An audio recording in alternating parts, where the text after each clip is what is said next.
physicality and the emphasis this week. And certainly from the offensive side of the ball, they were encouraging physicality up front at the line of scrimmage, and that's where Texas A&M has made their hay this year on both sides of the ball. As Harlem Berry, Jacob and Gordy told you, getting the start tonight, the freshman running back. They'll open out in a pistol formation. 1st and 10 from the 25, and we are underway. Nussmeier drops it out to Bauer Sharp, far side. He'll get across the 25 up to the 27 on a gain of 2 before Marcus Ratcliffe brings him down. And Tigers looking at 2nd down and 8 from their own 27-yard line. It's an A&M defense that, again, have won them some games. Go back to the Auburn matchup, 16-10, when the offense not quite firing on all cylinders. Again, they've got playmakers on that side of the ball as well. Trip receivers bunch to the right side, but they'll come near side. Now up the middle. Here's Harlem Berry. Gets outside the near side hash, up across the 40, and brought down at the 43-yard line. Once again by Marcus Ratcliffe on a 16-yard gain and a Louisiana Blue first down for the Fighting Tigers. One of the things that was lost in the loss last week, Jacob, was the fact that LSU still committed to trying to go to the run game, and Harlem Berry a big part of it. Good to see that big run early in this one. All had incredible patience last week in Nashville. That was the true freshman, Karius Kern, leading the way for the other true freshman, Harlem Berry. It's a nice job in the LSU run game here early.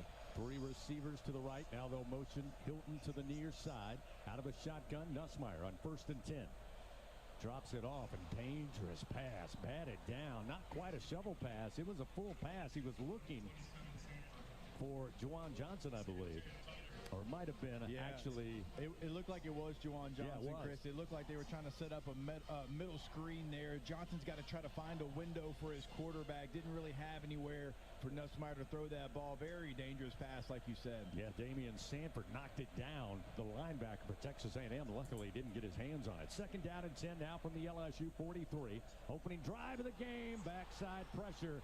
And the leading team in the SEC in sacks gets there first, and it is Cassius Howell, who had 8 sacks coming into the game.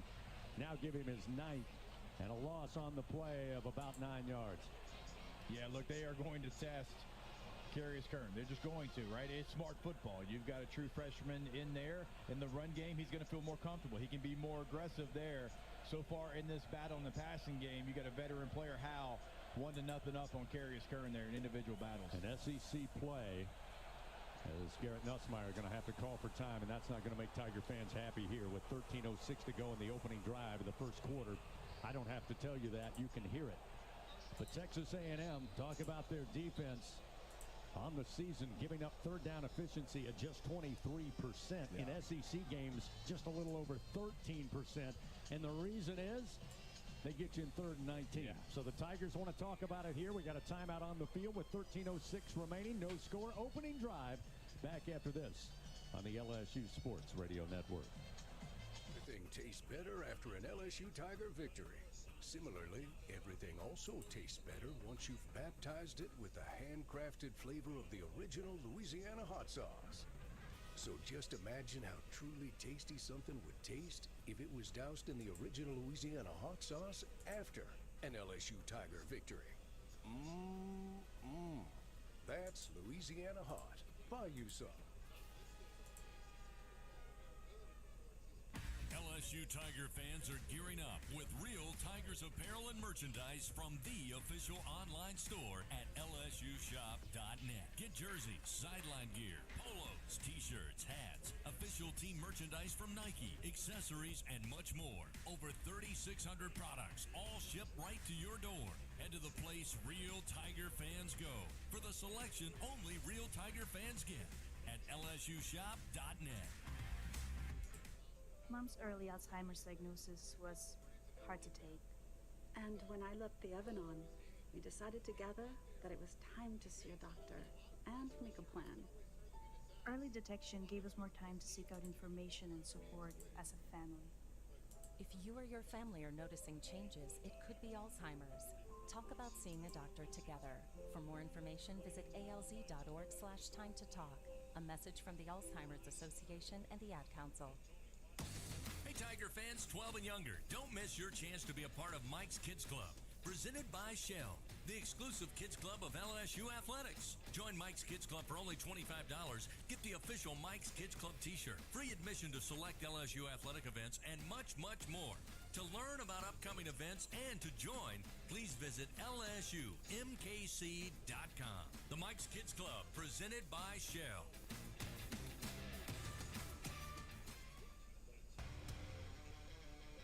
Live coverage of LSU Fighting Tiger football on the LSU Sports Radio Network, powered by People's Health. Just underway here at Tiger Stadium. First quarter action, 13:06 on the game clock. LSU was looking at 3rd and 19 after a big sack by Cassius Howell on Garrett Nussmeier, losing 9 yards, opening drive of the game. It'll be 3rd and 19 as the Tigers burn their first time out of the first half. LSU Athletics would like to thank tonight's game sponsor, Coca-Cola. Fan work is thirsty work, so enjoy a Coca-Cola. So a big opportunity here. Try to convert on 3rd and 19 in this opening drive for LSU. And you mentioned it, Jacob. Karius Kern getting the start, the true freshman. He's going to have his hands full on that side of that defensive front with Cassius Howell. We'll see what A&M offers up here. As we're back to action, 3rd and 19 from the Tigers' own 34. Nussmeier backpedaling, now will escape the pocket, run to his right, throw downfield, incomplete, up near the 48-yard line. He was looking for Barryon Brown, but good coverage by Des Ricks. And the Tigers will be forced to punt it away. Yeah, that series, you know, you get a positive play. And look, it's a 2-yard game, but you get a positive play to start it off, and you're trying to slow them down. And then you have a big run, obviously, by Harlem Berry. Then so quickly you get off schedule, and 3rd and 19 on this defense is a recipe for disaster. So waiting for Grant Chadwick. He'll punt it away. A little rugby style. Lets it go from the 22-yard line. Back deep, Casey Concepcion fields it at the 19 outside the far hash. Now back middle of the field, spinning off defenders, but eventually brought down at about the 32-yard line.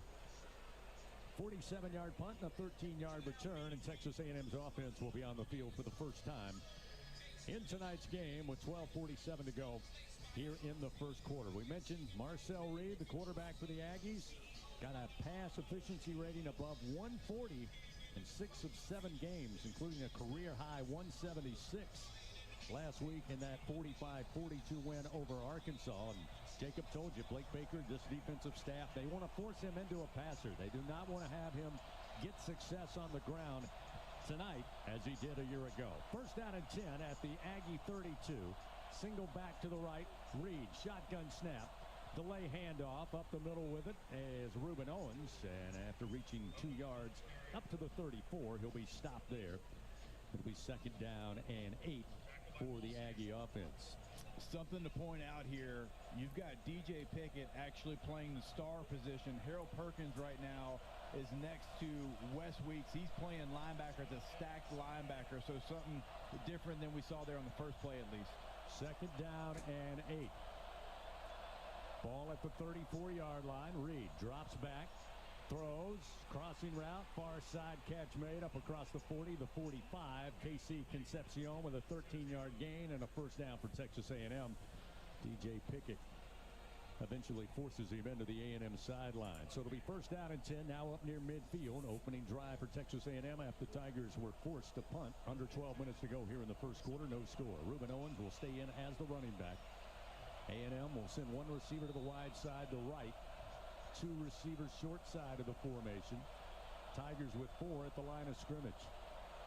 Reed stepped up, talked to the Maroon Goons of the offensive line. Now we'll hand it off. It's Owens up the middle, and he's crashed down after really only a 1-yard gain to the 48-yard line. It'll be 2nd down and 9. Guillory and Pyburn combine on the stop for LSU. Yeah, you can see, so right now you're going to have like an extra defensive back. Harold Perkins coming off the field now, but he's going to play more of a stack backer. You're going to have more of a true nickel instead of a linebacker-type star, nickel Sam, in here so far early in the defense. A receiver to each side. 2 tight set. Now they'll extend the tight end to the right side. Reed looking to go that way, and the catch grabbed at the LSU 49, and nearly slipping out of a tackle and getting extra yards is going to be Theo Mellon-Orstrom. The tight end, Tamarcus Cooley, eventually brings him down for the stop. A gain of 11 yards and another first down for Texas A&M.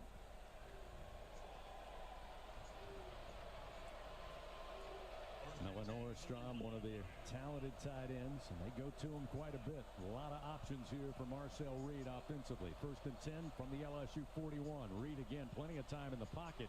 Now moving on the run to his right, throws, and it is broken up. Incomplete down around the 19. They were looking for Bullkerter.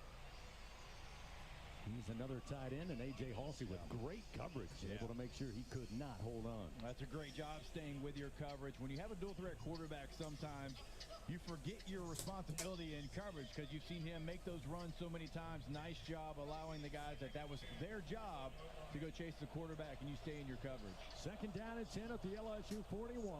First quarter action and no score. A&M with the ball, attacking left to right. Tight formation, 2 receivers left, 1 to the right. Pistol formation for Reed. Now he'll move Owens to his left hip. Here's the snap. Reed drops back deep. Now will run straight ahead. He's got a lot of room. Inside the 30, near side 20, 15, 10. Makes a cut to his left at the 5 and lunges towards the end zone, and he is in. 41-yard scamper by Marcel Reed, bringing back a little reminiscing from a year ago. Middle of the field to the outside, then cut back to his left. And A&M takes a 6-0 lead with 10:10 to go here in the first quarter. A point after upcoming by Randy Bond. Yeah, nothing about that is a designed quarterback run. That is a pass play where you just have a quarterback that doesn't see anything open, and Harold Perkins is on him in a spy position and overcommits to one side and leaves a gaping hole there in the LSU defense. Bond awaits. Snap is there. Placement down. Kick is up. And it's good. 7-0. Texas A&M. 1 possession and a touchdown. 10:10 remaining. First quarter. Timeout on the field. Tigers get the ball for the 2nd time tonight when we come back on the LSU Sports Radio Network. Hey, Tiger fans. This is Bob McLaren with 44 Farms. We're so honored that you're enjoying our 44 Farms Tiger Dogs in Tiger Stadium. Did you know we've been turning meals into celebrations since 1909? You can do the same by visiting 44steaks.com. Go Tigers! 44 Farms, proud partners of LSU Athletics. When the clock strikes 12, the night comes alive with thrills and chews. And hidden in the dark lies midnight money from the lottery. Win up to $13,000. This season, step out of the shadows, unmask your fortune, and play Midnight Money from the lottery. Top prize $13,000. Must be at least 21 to purchase. It's game on, Tiger fans. From the backyard to the bayou, the Ford F-150 with available Pro Power onboard gives you the power of a mobile generator. So as long as you've got a TV and a signal, you don't have to miss another game. Just one more reason why Ford F-Series has been the best-selling truck in America 48 straight years. Ford F-150 and your Southern Quality Ford dealer. Proud sponsor of LSU Athletics. Let the good times roll. In Louisiana, we love our LSU Tigers. When the band strikes up those 4 iconic notes, the fans go wild. At Louisiana Blue, we're Tiger fans too. That's why we've teamed up with LSU Athletics to bring you the compassion of the cross and security of the shield, so you're free to wear your stripes and roar. Live Louisiana. We've got you. Louisiana Blue, Louisiana True. Proud partner of LSU Athletics. This is LSU Fighting Tiger Football on the LSU Sports Radio Network, powered by People's Health. Fans, LSU Athletics would like to thank its corporate partners, Cox, McDonald's, Our Lady of the Lake Health, Albertsons, Louisiana Blue, Coca-Cola, and Hancock Whitney. As we continue first quarter action here tonight, let's pause 10 seconds, station identification. This is Fighting Tiger Football on the LSU Sports Radio Network. Hear the Tigers roar worldwide. The LSU Sports Radio Network and the LSU Sports mobile app. Each team with a possession tonight. LSU took the opening kickoff, had to punt it away, and then Texas A&M on their first possession put it in the hands of their quarterback, Marcel Reed. He goes 41 yards for the score. Point after good. That's where we are, 7-0. Jacob, we mentioned as we wait on the ensuing kickoff, Whit Weeks unable to go for a second straight week.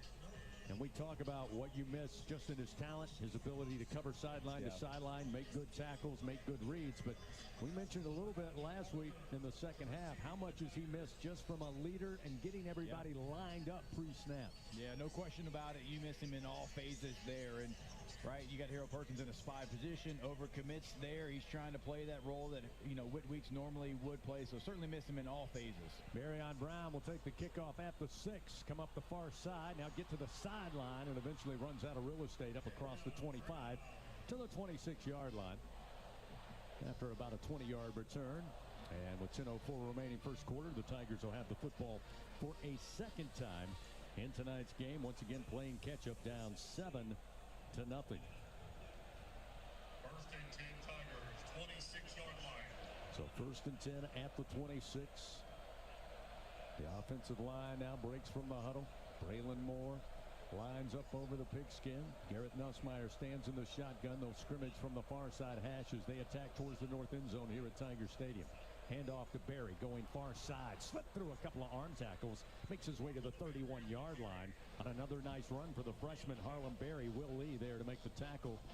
5-yard pickup. It'll be second down and 5 for LSU. I tell you what, he's sudden. He is so sudden in his movements, but he's patient. He allows the blockers to get on their guy, let the play develop, and then it's that sudden movement that he has to be able to pick up a big 6 yards there on first down. And staying on schedule, so important for this LSU offense. Last time they had a huge sack, put them behind the chains, 3rd and 19. They'll try to stay on schedule here on second down and 5. Again, they go to Berry. Again, very patient and nearly breaks a tackle up across the 35 to the 37. And he'll pick up a Louisiana Blue first down on a 6-yard gain. And let's give him, 4 of those he earned on his own. He did. Look, he just keeps his legs going. And again, there's not even really a lot there. I mean, you've got an Aggie in the backfield, but he finds a way to find a crease, and he doesn't pass the crease up. He gets in there, he's patient, and then he drives his legs and picks up a first down. Now first and 10 up at the LSU 37-yard line. 2 receivers out wide to the right. 1 receiver in Thomas to the left. They'll throw to the right side. Barryon Brown's got it at the 41 and heads out of bounds up to the 48-yard line and picks up another Louisiana Blue first down on 11 yards as Des Ricks able to get him out of bounds. So now the Tigers moving up near midfield here with 8:35 down 7-0 remaining here in the first quarter. Juwan Johnson will check back in at the running back position. Tigers line up. First and 10 at their own 48. 2 receivers right. Barryon Brown, the lone receiver, wide side of the field to the left. Here's the snap. They fake the jet sweep. Now they'll set up the screen. Near side to Juwan Johnson. Makes a couple of Aggies miss as he gets to midfield. And picks up just 2 yards. But again, moving forward. That time a good recovery by Tarian York. The heralded linebacker for Texas A&M. He's able to get Johnson on the ground. It'll be second down. They'll say 7 as the ball just in positive territory between the Aggie 49 and midfield. Trip receivers to the right. 2 receivers left. Empty backfield for Nussmeier. Aggies with 4 at the line of scrimmage. Only 2 with their hand in the grass. Quick flip. Near side, Trades Green battling inside the 45, works his way to the 42-yard line and picks up a Louisiana Blue first down on a 7-yard gain. That's a couple really nice back-to-back play designs there. Even the one that got you 3 yards. I think there was still more yards to be made on that play there, and that's just a mismatch with Trades Green there on the outside. I'd like to see him maybe test the middle of the football field here. They've used the edges well so far. First down and 10 now at the Aggie 42-yard line. Nussmeier again out of the gun, takes a little high snap but handles it. Quick fire. They get it out to Aaron Anderson, trying to slip from one defender, and eventually help arrives, but he picks up a good chunk of yardage inside the 35 to the 34 of Texas A&M. An 8-yard pickup. Dalton Brooks and Tyreek Chappell there to make the tackle for Texas A&M. Yeah, so far a lot of quick decisions for Garrett Nussmeier hit the back foot, get the ball out. And because, look, they understand. They know the analytics of this matchup as well with this defensive front for Texas A&M. So getting the ball out to your playmakers fast. Second down and 2. Ball at the 34-yard line of the Aggies. Nussmeier, belt high snap. Looks comfortable. Throws downfield near side. Barryon Brown nearly tackled. And finally the flag comes out. It's going to be PI against Des Ricks down the near sideline.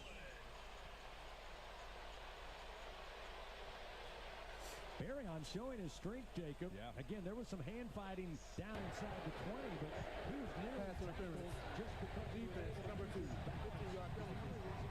Automatic first down. Yeah, that was a nice job by Barryon Brown. It's a great point, Chris. He runs through the contact. If you get the contact, you just stop there. Oftentimes, they'll call it hand fighting, and you don't get the call.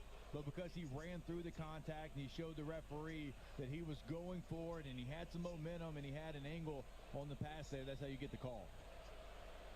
So now looking first down and 10 inside the Capital One red zone at the Aggie 19-yard line. Tigers on the march. Got to make hay. Quick pass. Green at the 11. Green inside the 10. And pulled down as he fights, trying to get to the 5, and he does. 14-yard pickup on the pitch and catch. Nussmeier to Tradez Green. It'll be first down, goal to goal at the A&M 5-yard line on the near side hash. Yeah, nice job there selling screen, something quick to your right. And look, we've seen LSU run a lot of that so far this year. And so you give the same look, but you got a one-on-one matchup with your 6'7" tight end, and you'll take that every time. Nice quick strike there to Tradez Green. This time they're going to bunch 4 receivers out wide to the right. Tradez Green, the lone receiver, to the left. They toss it Tradez way, and Tradez Green muscles it away from 2 defenders for Texas A&M. Touchdown, Fighting Tigers. Feed the big guy. Will Lee and Marcus Ratcliffe hanging all over Tradez Green. He said, that's my football. Get out of the way. I'm not going to lie to you right there. I mean, A&M knew the play, Chris. They saw Tradez Green out there. They had a safety immediately go right there. Now, Garrett Nussmeier put it in a spot that only Tradez Green could go get it. But you're right. He said, I am an alpha. I'm grown. Get out of the way, and grabs the football there with incredibly strong hands. Damian Ramos trying to tie it up with a point after. Snap, placement, kick is up, and kick is good. We are tied at 7-all. Nussmeier to Tradez Green. That touchdown brought to you by Louisiana Blue, the official health insurance of LSU Athletics. All right, I'm back, guys. And with that good kick, the good hands at Allstate will contribute to the Tigers General Scholarship Fund for student athletes across all sports. Thank you, Allstate. Timeout on the field. We're tied. 5:38 remaining. First quarter. Back after this on the LSU Sports Radio Network. President of the Louisiana Farm Bureau Federation. My brother and I grow rice, soybeans, and raise crawfish on our farm in Evangeline Parish. For a 4th-generation farmer like myself, Louisiana Farm Bureau is as much a part of my life as checking traps or harvesting rice. Our organization is more than 145,000 members strong, and we've been around for more than 100 years. The Louisiana Farm Bureau spans generations, and we want you to join our family. Visit lafarmbureau.org. The Louisiana Farm Bureau Federation, the voice of Louisiana agriculture. Get ready, Tiger fans! Venture Global is proud to partner with LSU Athletics, powering Louisiana and the world with clean, low-cost, reliable energy and fueling the future of our great state. As we cheer on the Tigers this season, we're also driving innovation, creating jobs, and supporting our local communities. Together, we're building a brighter, more sustainable tomorrow. Venture Global, proud partner of LSU Athletics, powering champions on and off the field. Go Tigers! Everyone has their own favorite way to experience Louisiana. For some, it's the taste of hot beignets with a creamy cafe au lait. For others, it's swaying to the music of brass bands, Zydeco, and all the music in between. It's boating on the bayou, weaving your way through festivals, road tripping in pursuit of the greatest gumbo. Whoever you are, whatever you crave, Louisiana will feed your soul. Go to findyourlouisiana.com to plan your visit today. For him, it wasn't the cancer that almost took his life. It was an infection his body wasn't strong enough to fight. Antibiotics antibiotic resistance is a global crisis, targeting those who are already vulnerable and claiming over 1 million lives each year. But an LSU discovery is changing the game. Our unique biotype starves bacteria, stops growth, and gives the body a chance to heal. Because behind every breakthrough is a life worth saving. Go behind the scenes. Check out our booth cam on Facebook and YouTube from the LSU Sports Radio Network. Tie game here at Tiger Stadium. 5:38 remaining first quarter. Excellent drive by your Tigers. Answering the opening score for Texas A&M. We're tied 7-all. Your LSU Online scoring drive. Remember, driven to score, built to win. LSU Online, win where you are. 8 plays, 74 yards, 4 minutes, 26 seconds. 5-yard touchdown pass to Trades Green from Garrett Nussmeier. And we're all tied up at 7 apiece. Like the drive, like the balance on that trip down for LSU.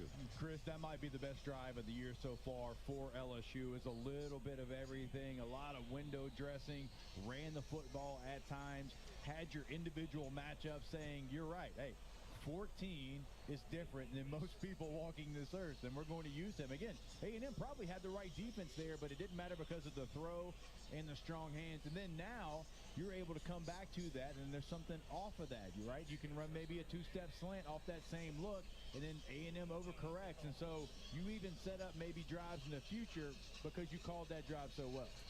Here's the approach by Aaron Burrell. The kick. End over end, and will be fielded about a yard deep by Terry Bussey. Bussey up the near side hash across the 20, and a violent collision as he crosses near the 25. They'll say he was down at the 25-yard line. So about a 26-yard return out of the end zone, but it will be first down and 10 at the 25 for Texas A&M. Marcel Reed, the 41-yard touchdown, that put A&M on the board. Something that Coach Baker's certainly mindful of. Talked about it all week long with his defense. They want to make Marcel Reed one-dimensional, and that's not taking a lot away considering he has thrown the ball extremely well to a couple of really talented receivers, Mario Craver, and we've already seen what KC Concepcion can do, the transfer who came to Bryan College Station from NC State. First down and 10 now at the 25. Reed steps into the shotgun. 2 receivers left, 1 to the right. Here's the snap. The give to the backup running back, and he finds some room up to the 35, near the 36. Jamarian Morrow, true freshman out of Memphis, Tennessee, gets his first carry of the game and picks up 11 yards. They move the ball to the 36. It'll be first and 10 for Texas A&M. Yeah, you'll see a host of A&M running backs after Moss went down. They still got very capable backs. You can see certainly 3 for the Aggies here, including the true freshman Morrow. 2 receivers left, 1 to the right. A motion a receiver right to left. They'll have 3 to the left of the formation as Reed takes his time. Now calls for the shotgun snap. He's got a single back on his right side. Looking to throw. Now he'll dump it off, and it's out of reach. An incomplete near side. He was looking to go to Morrow after he looked downfield, and LSU had him covered. He tried to swing it near side, and that'll set up second down and 10 from their own 37. Yeah, we'll see what A&M decides to do here. Probably something, hey, let's have a second down run, try to get back on schedule. Knowing on third down, you have that dual threat quarterback that can do it with his legs and his arms there. So this down right here, very important for LSU to set up a very difficult third down situation for A&M. Second down and 10 at the 37. Motion a receiver right to left. They'll have 3 to that side. Reed going to pull, come near side, and LSU will bring him down at about the 38-yard line. It was Jamari Butler who made the tackle. He was a little slow to get up. Help from A.J. Halsey as well, but picks up just 2 yards. It'll be third down and 8 here for the Aggies with the ball placed at the 39-yard line. Yeah, again, not surprised they went with a run there, but nice job for LSU. That's what they had to do. Now it's third and long, and you've got to make sure you have got Marcel Reed contained here on this play. Bingo Pest Product third down opportunity for this Tiger defense. They crowd the line of scrimmage here. I mean, heavy presence on the line for LSU. Here comes the blitz. Reed dumps it off far side. One great move and into LSU territory. Inside the 45 is Concepcion, and he'll pick up the first down on a 17-yard gain. They brought the house Reed with the hot route, able to get it quickly to Concepcion. He makes a man miss at about the 47 of the Aggies and gets into positive territory here for Texas A&M. First down and 10 at the LSU 44. I don't mind the call, the right call, right? You almost get home. You've got your best defender delaying one-on-one. Just doesn't make the tackle there for LSU. First and 10 at the 44-yard line of LSU. Reed waits on the shotgun snap, gets it, drops back 5 steps. Here comes pressure. He steps up. Now he's looking to run. He's to the 35, the 30, and spilled down. They'll say his knee came down at the 30-yard line, but he picks up 14 yards. Cooley and Halsey in the defensive secondary make the tackle on the Texas A&M quarterback. Already 57 yards rushing now for Marcel Reed. Yeah, you got to be better in space, right? He puts a move on Harold Perkins there in the middle of the field there, and then Perk's feet get stuck in the mud. You got to be better in space. You got to be better sideline to sideline. First down and 10. Now the ball placed at the 30-yard line of LSU. The handoff trying to go left side, and LSU had it snuffed out. They bring him down quickly. Jack Pyburn brings down Amari Daniels, one of the third running backs we've seen so far for Texas A&M, the fifth-year senior out of Miami. Yeah, and two of those guys, Owens and Daniels, have played a lot of football. So again, even though Moss is their starter, one of the better ones in the SEC, they have very capable veteran backs behind Moss. No gain on the play. It'll be second down and 10. Again, the ball at the 30-yard line from the far side hash. Reed takes the shotgun snap. Plenty of time in the pocket. Again, dumps it off in the left flat. And now running inside the 20, picking up the first down is going to be Terry Bussey. Picks up 12 yards. Wes Weeks eventually made the stop. We got under 2 minutes to go here in the first quarter in a tie game 7-7, but the Aggies getting deeper and deeper in LSU territory inside the red zone now. It'll be first down and 10 at the 18. Yeah, one of the things that's a calling card for this LSU defense is certainly short tackling. A little bit surprised to see them struggle here early in the contest. Again, they stay on that far side hash, attacking towards the south end zone here at Tiger Stadium. Reed, snap, fakes the handoff. Now we'll flip it out left side, and it's incomplete. Fake the handoff to Craver, who then leaked out far side, but the throw had a little too much mustard on it. It's incomplete to Craver. It'll be second down at 10 from the LSU 18. LSU so far, first down, really done a nice job, and now you got it first down, you make a stop at second and long. Like, these are the key downs to make sure you keep it in third and long situations, because that's their best recipe against A&M. Second down, 10 at the 18. Ruben Owens back on the field at running back. He's on the left side of Marcel Reed. Reed will pull and go left side, and LSU, after a couple of yards, maybe 3, bring him down at the 15. It's Jacobian Guillory. Fans, Bud Light, proud sponsor of LSU athletics. Easy to drink, easy to enjoy. Minute 12, clock moving, first quarter, a tie game 7-7. Second possession of the night for Texas A&M, and once again they're inside the red zone of LSU. We'll see if LSU plays some more man defense. The last couple of third downs, they've said, hey, our defensive backs, we're going to put it on you. Let's play some man. Let's see if they go any kind of zone look here. Third down and 7. The Aggies 1 for 1 on conversions so far tonight. Play clock down to 5 as Reed gets the snap. Looking to throw, now steps up, avoids pressure, moves to his right, throws towards the end zone, and the catch is made. Kei Concepcion with a 15-yard touchdown reception.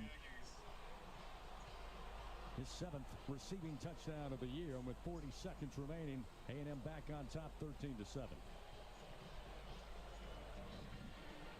Yeah, definitely looked like you had a situation where a defender had his eyes in the backfield, Chris, and he sees the quarterback and maybe just gets out of his passing zone just a little bit there. That's all Marcel Reed needed to find Kei Concepcion there in the back of the end zone. Grad student Randy Bond out of Plano, Texas, will put a foot into this one, and the point after is good. 14-7 now. Texas A&M regains the lead with 40 seconds remaining here in the first quarter. Fans, LSU Athletics again would like to thank its corporate partners: Cox, McDonald's, Our Lady of the Lake Health, Albertsons, Louisiana Blue, Coca-Cola, and Hancock Whitney. Jacob, it goes without saying, plenty of football left here with 40 seconds remaining just in the first stanza, but this is a team in Texas A&M that last week had to go toe-for-toe, possession for possession against Arkansas, and it looks like setting up early here. LSU is going to have to do the same against the Aggies tonight. Yeah, it certainly does. And this Texas A&M offense, and we've talked about it, I mean, they are much improved. They are a better unit in the totality of the unit. They're no longer just a running team. They certainly can make the plays through the air there. And so for LSU, it's like, okay, how do you adjust to that? How do you make some stops? Because there's been moments, as we said, first down, there's been some good stuff there. Second down, you've gotten them to situations where it's 2nd and 7, 2nd, and 8, and you got to get off the field, third down situations, and Marcel Reed on that last one just buys enough time to get your eye discipline in trouble. Jared Zirkle will kick it back to LSU. Barryon Brown will field it about 8 yards deep in the end zone, take a knee, and it'll be a touchback. Texas A&M, 2 possessions, 2 touchdowns. That one, 10 plays, 75 yards. 7 minutes and 52 seconds off the first quarter clock. So the Tigers here with 40 seconds. Again, we'll see how aggressive they will be. Again, as Jacob said, maybe a candidate for the best drive of the year. And the last possession for LSU, a good mix of run and pass. Eventually finding the end zone. Nussmeier to Trades Green. 2 receivers out wide to the right. 2 to the left. Now they'll motion Kyle Parker from left to right side. Nussmeier in the shotgun with a single back to his right. It's going to be Harlem Berry. He'll get the carry, looking for a hole, went left, cut back right. Makes his way to the 27-yard line, picks up 2 yards. Yeah, one of the first times, really, that I've seen him maybe not take the right path on that one. There was actually a pretty good-sized hole there on the left, but still, if you're decisive and you make a decision, you'll at least get a gain of 2, a gain of 3 there. So this young running back's been very impressive so far here early on. Second down and 8 at the 27 for LSU. They'll motion Berry out of the backfield. Nussmeier looking to throw on the slant. Catch going to be made at the 35 and up across the 40 to the 42 will be Aaron Anderson. Hauls it in, 14-yard gain and a Louisiana Blue first down. That'll be the final play of the first quarter. As Humphrey and Ratcliffe again racking up the tackles, they bring down Aaron Anderson. But the Tigers now will switch sides of the field, looking at first down and 10 at their own 41-yard line. We've played a quarter of football here at Tiger Stadium. Texas A&M, the number 3 team in the land, lead your Tigers 14-7. Second quarter action coming up after this on the LSU Sports Radio Network. Hey, college football fans. I know you'd do anything for a win on game day. And a nice cold Bud Light. Because whether you're tailgating in the parking lot or parked on the couch, sitting on your lucky stool at the bar, or standing in the fan section all game long, the clean, crisp taste of Bud Light turns a win into a win-win. And there's nothing easier to enjoy than that. Bud Light, easy to drink, easy to enjoy. Enjoy responsibly. Anheuser-Busch, Bud Light Beer, St. Louis, Missouri. BRQ Seafood and Barbecue is your ultimate destination for food, fun, and an unforgettable experience. Come enjoy our daily specials or indulge in our brunch every Saturday and Sunday. Planning an event? Choose to have BRQ cater your event or host your gathering on our outdoor patio, the backyard. Plus, as the official catering services of LSU Athletics, we are the top choice for your game day celebrations and special events. Join us at BRQ Seafood and Barbecue, where food, fun, and unforgettable moments await. Something new is happening at Cox. Now the price of your Cox internet and mobile plan won't go up for 3 years, and Wi-Fi equipment is included. So no frustrating price changes, just a lot more of what you want, like a pizza with extra pineapple. Yikes. Okay, let's stick with something everyone wants. No price changes on your plan, guaranteed. Learn more at cox.com/value. Must have at least 500 megabits per second speeds and Cox Unlimited mobile taxes and fees excluded from price guarantee. Mobile data speeds reduced after 20 gigs usage per month. Trust isn't given. It's earned by showing up, leading the way, and performing at your best when it matters most. Our Lady of the Lake sports medicine experts know what it takes to improve performance and build champions at every level. That's why LSU chose Our Lady of the Lake as its championship health partner, trusting Louisiana's best medical team to care for our state's best athletes. From championship athletes to everyday champions, trusted care starts here. Visit OLOLRMC.com/LSU.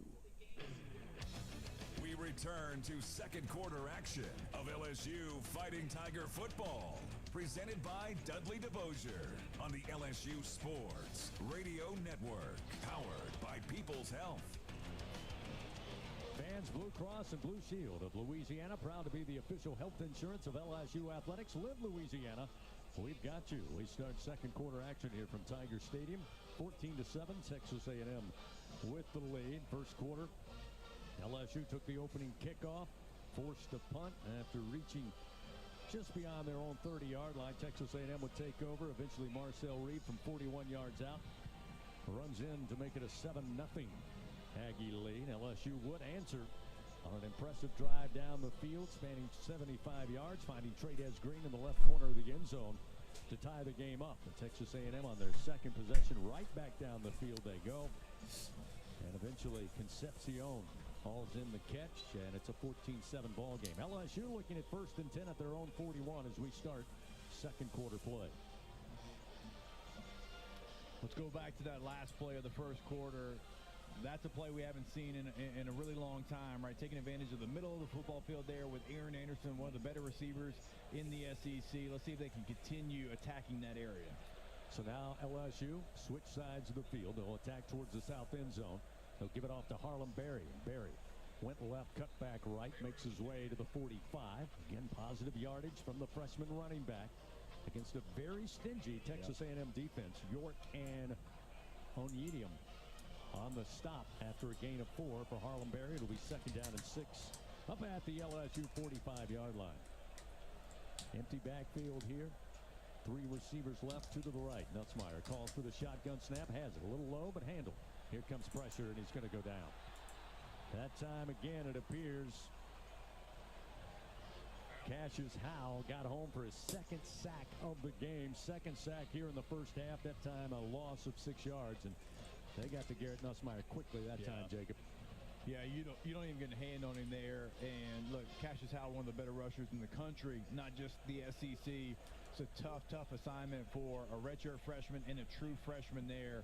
And look, he's letting them know about it right now. So you got to bear down. He's going to be there all night long, and I wouldn't be surprised if you don't see some people helping here pretty soon. Tigers 0 for 1 on 3rd down conversions tonight. This is 3rd and 12. This is exactly what the Aggies want. This time a long throw, going to be broken up near sideline at midfield. They were looking for Xavion Thomas. Will Lee was on coverage and breaks up the pass attempt. It'll be 4th and 12, and the Tigers bring on the punt unit. Be the 2nd punt of the night for Grant Chadwick. A chance here if he can get a foot into it. Try to flip the field. Pin the Aggies back deep. KC Concepcion is a dangerous punt returner. He'll be back standing at the 16-yard line of his own. So with 13:44 to go second quarter, just underway in the second stanza. Here comes another punt. Chadwick puts a foot into it. Got plenty of hang time, and Concepcion will call for the fair catch and bring it in at the Aggies 16-yard line. So, timeout on the field after a 45-yard punt. Texas A&M leading 14-7. They have the football when we return 1st and 10 at their own 16 on the LSU Sports Radio Network. It's 4 a.m. Monday, and you're literally sucking baby snot through a tube because she's congested. Man, that's love. And if you love her that much, love her enough to make sure she's buckled in the right car seat. To make sure your child's in the right seat for their age and size, visit nhtsa.gov/the right seat. Show them you love them. Keep them safe. Visit nhtsa.gov/the right seat. Brought to you by the National Highway Traffic Safety Administration and the Ad Council. He's got a seam. He's down the near side hash. Tiger fans, if you've ever wanted to listen to the LSU Sports Radio Network while watching your Fighting Tigers on TV, now you can, and it's easy to do. Just pause the TV. Use the LSU Sports mobile app to stream the audio on your smartphone or tablet. Connect to a smart speaker, then wait for the audio to catch up to the point your TV is paused. Push play, and you are all set. Watch the Tigers and listen with the LSU Sports Radio Network and the LSU Sports mobile app. 15, 10, 5, touchdown! Squeeze every ounce of life out of every day. Memorize every sunset, every face you love, and climb every obstacle until you can't go higher. With Louisiana Blue, you're free to soar because you've got the compassion of the cross, the security of the shield, and the comfort of blue behind you. Live Louisiana. We've got you. Louisiana Blue. Louisiana True. Second quarter action continues. Presented by Dudley DeBosier. This is LSU Fighting Tiger Football on the LSU Sports Radio Network. Powered by People's Health. 13-7, Texas A&M leading over your LSU Tigers here on this Saturday night. LSU Athletics would like to thank tonight's game sponsor, Coca-Cola. Fan work is thirsty work. We all know that. Enjoy a Coca-Cola. A&M takes back possession, 1st and 10 at their own 16-yard line. Trey'Dez Green mentioned the touchdown to get the Tigers on the board. He had 2 catches in the first 3 appearances of the season, then had to miss 2 games due to an injury, but he's caught 13 passes coming into today for 193 yards and 2 scores in the last 2 contests. Of course, he did not play against Florida or Southeastern Louisiana, but as you said it, Jacob, multiple times, Texas A&M down inside the red zone defensively. They had a good feeling they were going to go to Green. They put 2 on him, put a safety on him along with the corner. He still was able to take it away and get the score. Now it's up to the LSU defense. A&M with 2 possessions and 2 touchdowns thus far. Yeah, again, it's the early downs you're doing good on, but you got to have a plan for Marcel Reed. It's not just when he runs down the field. It's when he runs sideline to sideline to buy some extra time there. You got to stay disciplined in your zone, in your man, whatever coverage you've got called there. Allow the guys, your edge rushers, your linebacker that's assigned to him and a spy to be there and count on them being the guy that can take him down. 1 receiver to the left side of the formation. Now they'll motion 1 right to left. So now 2 to the left, 1 to the right. Reed on 1st down. Plenty of time in the pocket. Throws coming back for it and hauling it in at the 27. Is going to be Mario Craver, the transfer in from Mississippi State.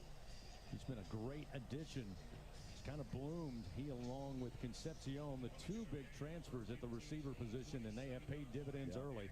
It'll be 1st down and 10 after an 11-yard gain up to the 27-yard line of Texas A&M.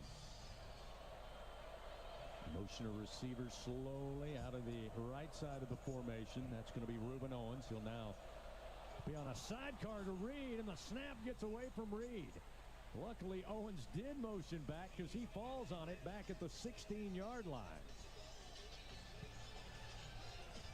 Loss of 11 on the play there for Texas A&M, their first major miscue of the night on offense. Yeah, you're right about that. I mean, if that's an empty backfield like it started, LSU might end up with the football there. But look, again, like you've got them where you want them. This is such an important down. I know 3rd down, but this 2nd down play is important to your success on this drive. 2nd down and 21. A bunch 3 receivers to the right. Reed looking that way and throws it away, intercepted. Underthrew the ball at the 17-yard line. Now they're going to say incomplete. They'll say P.J. Woodland did not complete the play. He threw it right to Woodland. And maybe P.J. was so shocked he just didn't hold on. And they'll say it's incomplete. See, trying to get a look at it right now. Yeah, it definitely looks like the nose of the football hits the ground there. But still, look, you want the interception. That's the obvious thing there. But it's a positive play on 2nd. And now it's 3rd and a country mile. Like, get them off the field, get the offense your ball. Another good sign. It looked like Reed a little confused there, reading the defense after the snap. We'll see what happens here. 3rd and a cab ride. 3rd and 21. Reed drops back. Late pressure comes near the goal line. He'll just throw it away. That's got to be intentional grounding.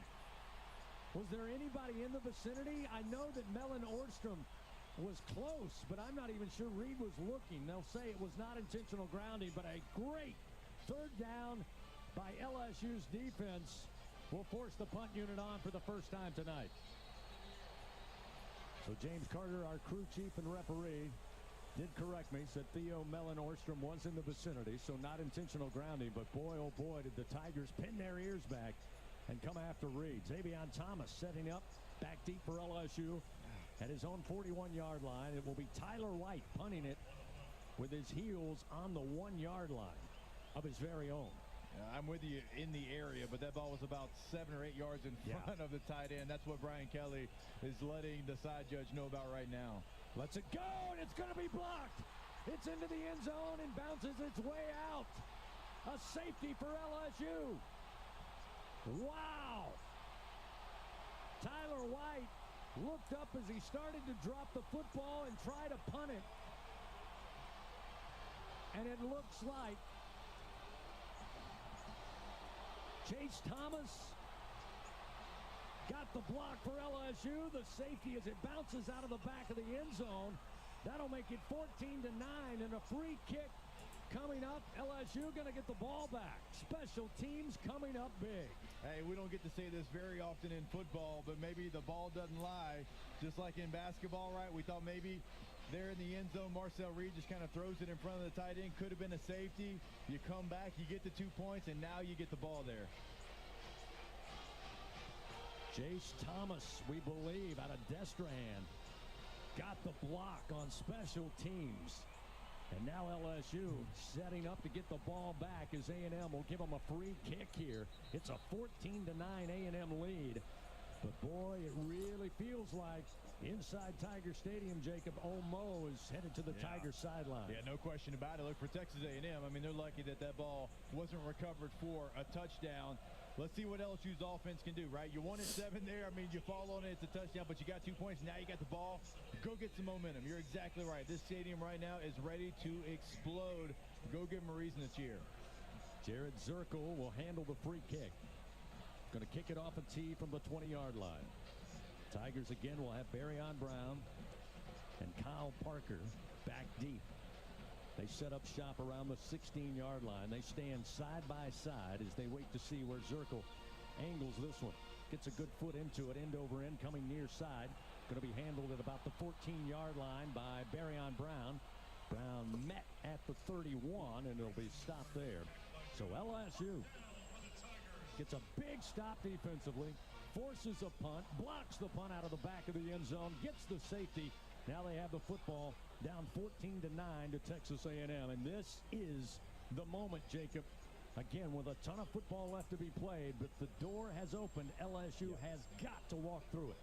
I'm right there with you. I mean, this is such an important drive. Your special teams just got you points and the ball back. You got to go get some kind of points. You want a touchdown, but you got to get something here. First out of 10, they start this drive from their own 31. Nussmeier, the handoff to Berry.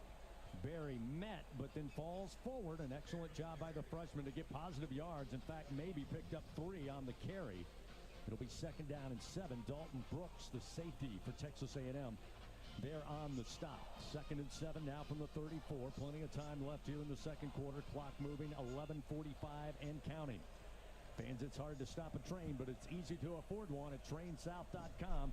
Find an AC and heating dealer and special offers. That's trainsouth.com, proud partner of LSU Athletics.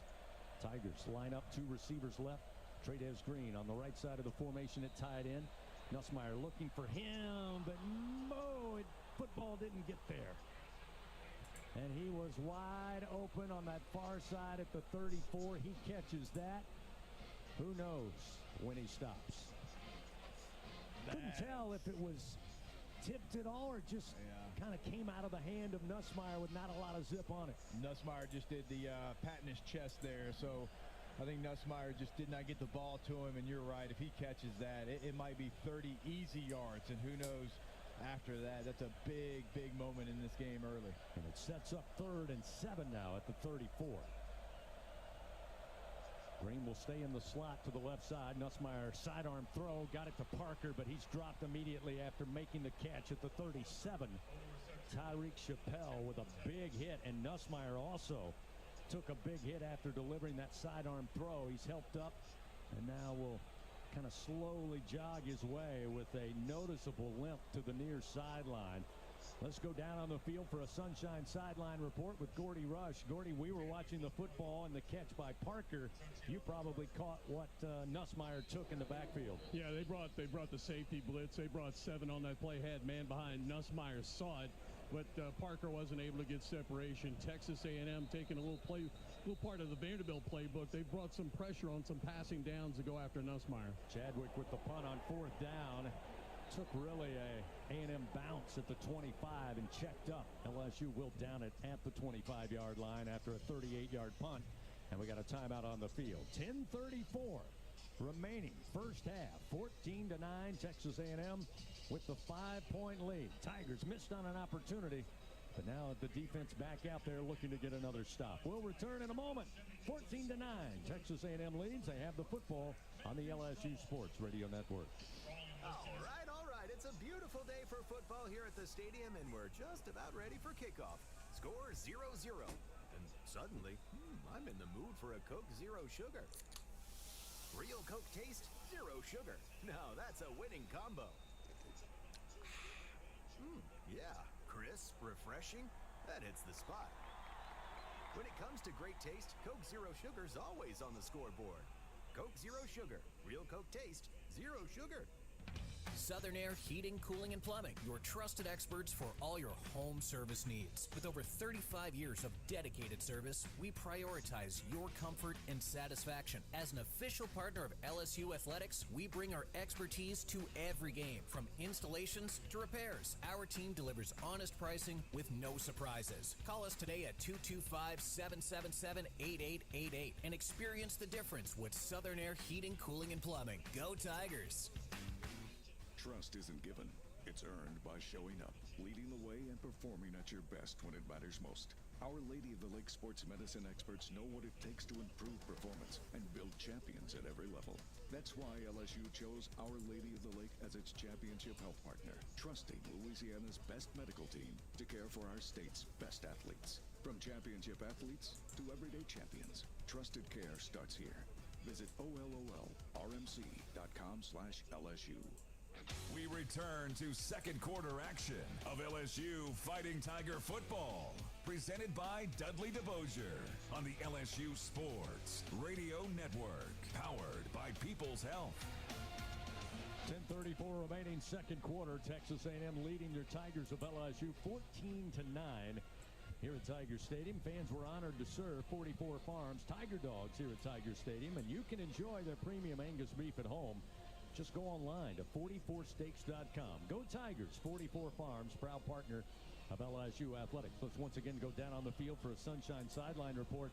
We mentioned a moment ago, Gordy, that Nussmeier took a little shot there on that third down play. Did make it on his own power to the sideline, but give us an update from what you can tell. And on top of that, you're down on the field. LSU, the coaching staff asking for some physicality, and I got to tell you, up to this point, this game's been pretty physical on both sides for both teams. No, absolutely. It's just a different vibe. I mean, offensively, it feels like LSU is now attacking, right? To me, there was so much kind of overthinking it and going deeper into play count and counter-punching maybe is a better word. Tonight, they're attacking right at the Aggie defensive line, running the football. And like you said, Jacob, I love attacking the middle of the football field. I think like LSU is now dictating what they want to do on offense. It's nice change.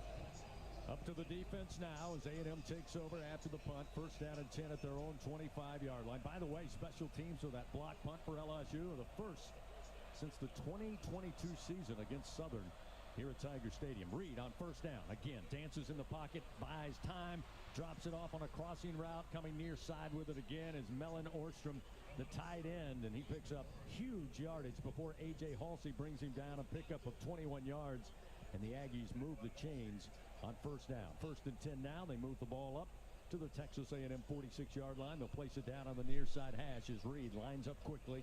Three receivers sent to the right side. A single back on his right hip. Reed taking some time. Calls for the snap. Gets it. Handoff. Trying to cut left tackle, and LSU met him there after maybe a couple of yards. That's all. 2-yard pickup to the 48-yard line by Jamarian Morrow. Wes Weeks was there to meet him and brings him down. Looking at second down. And about 8, maybe a short 8, maybe 7. They'll place it down again just shy of the 49-yard line. So more like second down and 7 here for the Aggies with 9:30 to go first half. They lead 14-9 over LSU. Ken Morrow will be the featured back. Reed. 2 receivers left, 1 to the right. And a flag comes out. And we'll see. They talked it over and motion against Texas. False start. Number 71. 5-yard penalty. Second down. Statistically, offensive and defensively thus far, you say, wow, there's not a lot of weaknesses. The one thing is they are near the bottom in the SEC in league games with about 8 penalties per contest for about 70 yards. And as we told the fans on Thursday night at TJ Ribs, they can be a big part of that. Yeah, no question about it. When you have something like that, though, you got to take advantage of it. Now it's 2nd and long. You're second and behind the sticks there. Now you got to make them pay for the penalties. 2nd down and 12. Ball moved back to the 44. Reed, quick, strong throw near side, and catch made at the 49. A pickup of 5 to Mario Craver. He's hit out of bounds immediately by P.J. Woodland. They get some of the yardage back. But another huge bingo pest product 3rd down here for this Tiger defense. Crowd trying to lift them up here at Tiger Stadium as the Aggies look at 3rd down and 7. They're 2 for 3 on 3rd down conversions tonight. Coming into the game on the season, only about 40% a conversion rate for Marcel Reed and company. 3rd and 7 from their own 49-yard line. Offensive line trying to pick up the alignment for LSU. Here's the snap. They hold. Reed with time, slings it down the field. A one-handed grab at the 33, outside the numbers far side, and running inside the 20. Eventually out of bounds inside the 10, around the 5. It's going to be Ashton Bethel-Roman. That was a sensational catch. The throw by Reed, who moved the pocket to his left and threw to his right to the hash marks. And Bethel-Roman just went up with one arm and pulled it in and kept on trucking. Yeah, it's making a play for your quarterback right there. It's not a great throw, but he put it in the vicinity, and you got a guy to go make an individual effort. That's a heck of a grab there, and they make the play on 3rd down. You're trying to get him off the field. 47-yard reception puts him down now. 1st down, goal to goal at the 4. Shotgun snap to Reed by his lonesome. Looks right, looks left, and bullet thrown. But it's incomplete. Too much on it in the back of the end zone looking for Concepcion. P.J. Woodland was there on coverage, but Reed might have tried to put that one in there with too much on it. It'll be 2nd down, goal to go from the 4. Probably did so, Jacob, because of the coverage by Woodland. Yeah, it's good coverage there. And look, this is where you really got to pay attention to Marcel Reed. I'm sure they're going to eventually get him on the run here, give him a run-pass option. You got to stay disciplined here with this quarterback. E.J. Smith in the backfield. He'll get the carry. Went straight ahead, got hit, tried to bounce it off to his left, and inside the 5 to the 3. The 4, Tamarcus Cooley and Jacobian Guillory were able to make the tackle for LSU. They pick up a yard. It'll be 3rd down, goal to go from the 3. Substitutions for the Aggies. A couple of substitutions coming in now for LSU as Texas A&M lines it up. Devon, I should say, for LSU, Devon Keys checks back in at linebacker. Empty backfield for Reed. Spread the field. 5 wide. 3 to the left, 2 to the right. Keep your eye on Marcel Reed.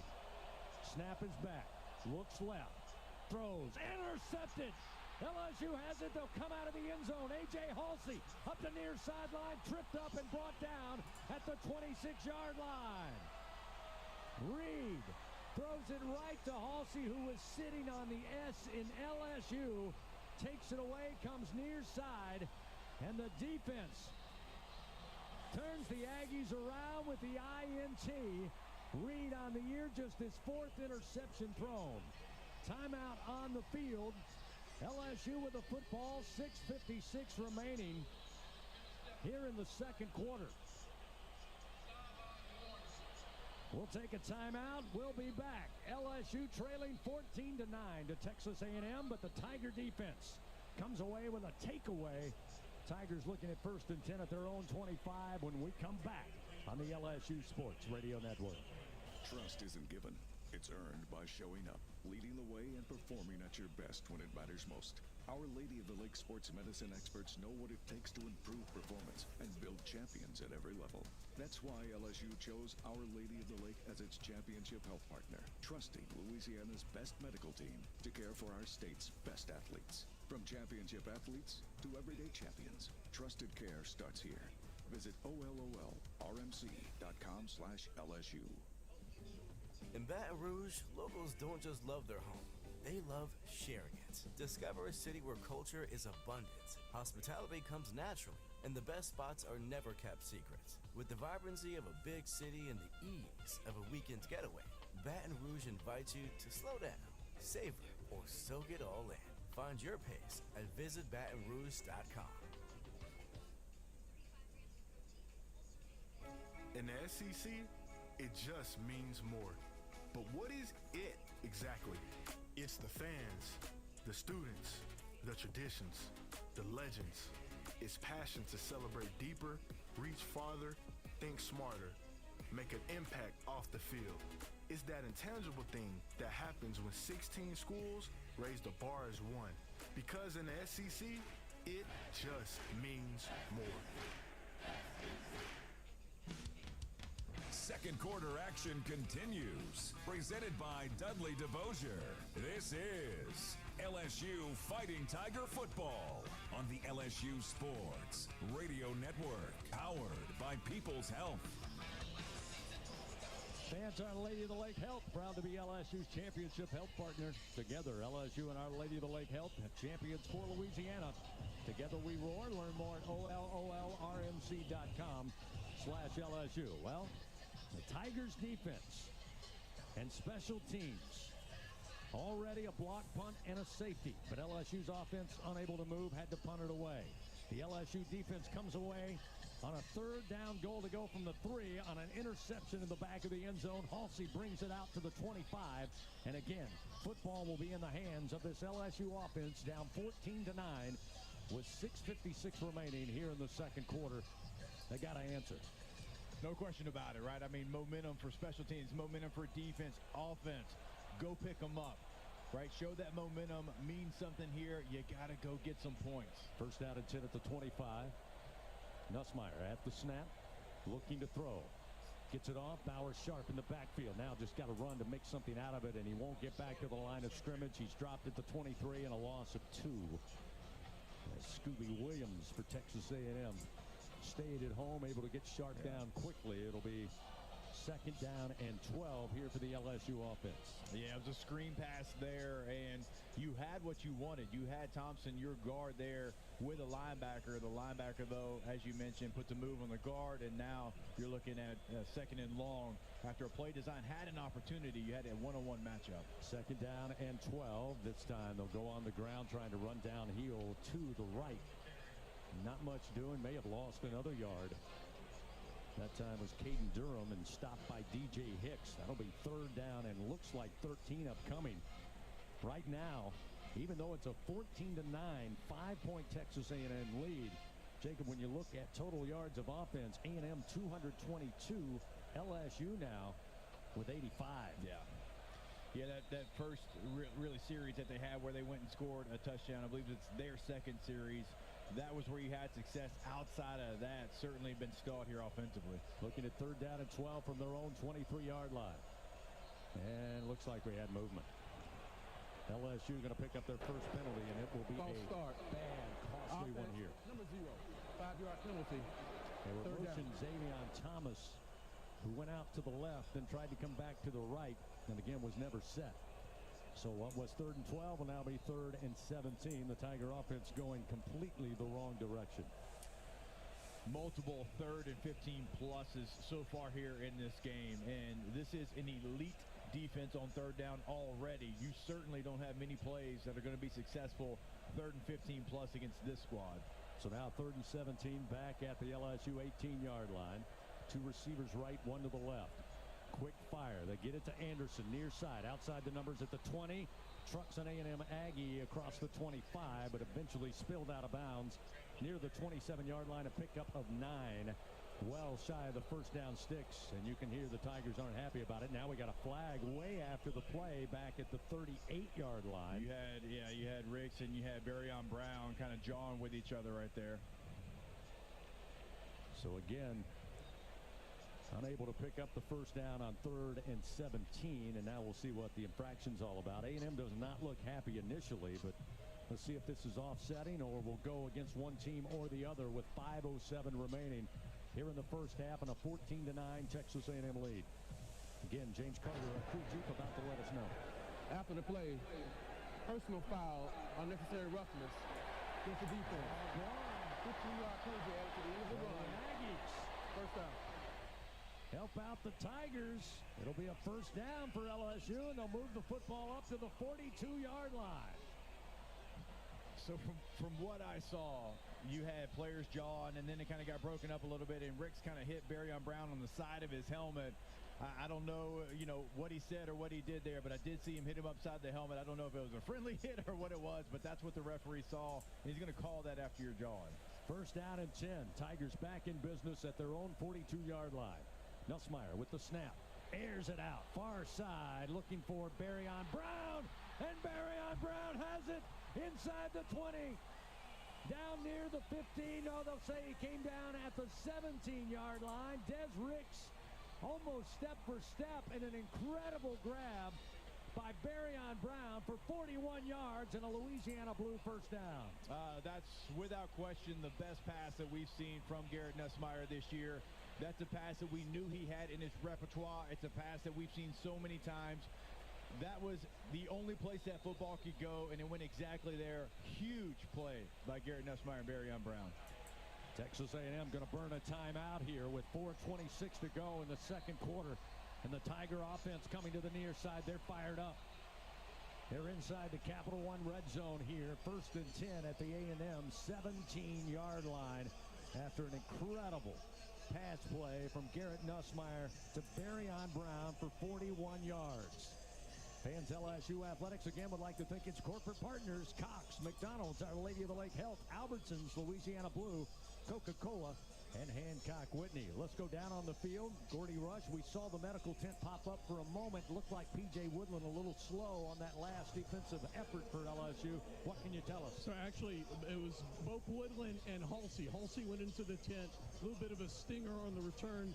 Woodland as well, a little shaken up. Both of them are good. I'm told they'll be back in next series. Great news. Thank you, Gordy. First down and 10 now for the Tigers at the A&M 17-yard line, trailing by 5, 14-9. Here in the final 4 minutes and 26 seconds of the second stanza. Juwan Johnson in at tailback. He'll leak out prior to the snap. Nussmeier looking to throw and nearly intercepted at the 4-yard line. Went right through the wickets that time of Dalton Brooks. And he's going to see that football for several nights. He certainly is, and I'm not sure what Garrett Nussmeier saw. Speaking of seeing things right there, that reminds me a lot of the interception he had in a very similar situation against the Ole Miss team, right? You got multiple defenders right there. You're kind of running a post behind a go route, and it looked like he let it go before he let the coverage kind of dictate what the route was going to be. Second down and 10 from the 17. LSU will keep it on the ground. Harlem Berry busts through the middle, inside the 15, inside the 10, and dropped at the A&M 4-yard line. A pickup of 13 yards, a Louisiana Blue first down for your Tigers. Will Lee and DJ Hicks combined to stop LSU before they score. And it looks like we have a Tiger slow to get up after the play. Yeah, Cohen Eccles, he was shaken up, and he got up and was about to line up, but they had already stalled play, and they're taking a look at him. Doesn't seem to be something too serious, but they're definitely going to have to substitute here. Yeah, now Paul Mubenga, Gordy, did go in the last series before, so there was a rotation already going on at that position. And so if he's not able to go, obviously Mubenga's already played in this contest. While we have a moment, let's pause 10 seconds. Station identification. This is Fighting Tiger Football on the LSU Sports Radio Network. Hear the Tigers roar worldwide. The LSU Sports Radio Network and the LSU Sports mobile app.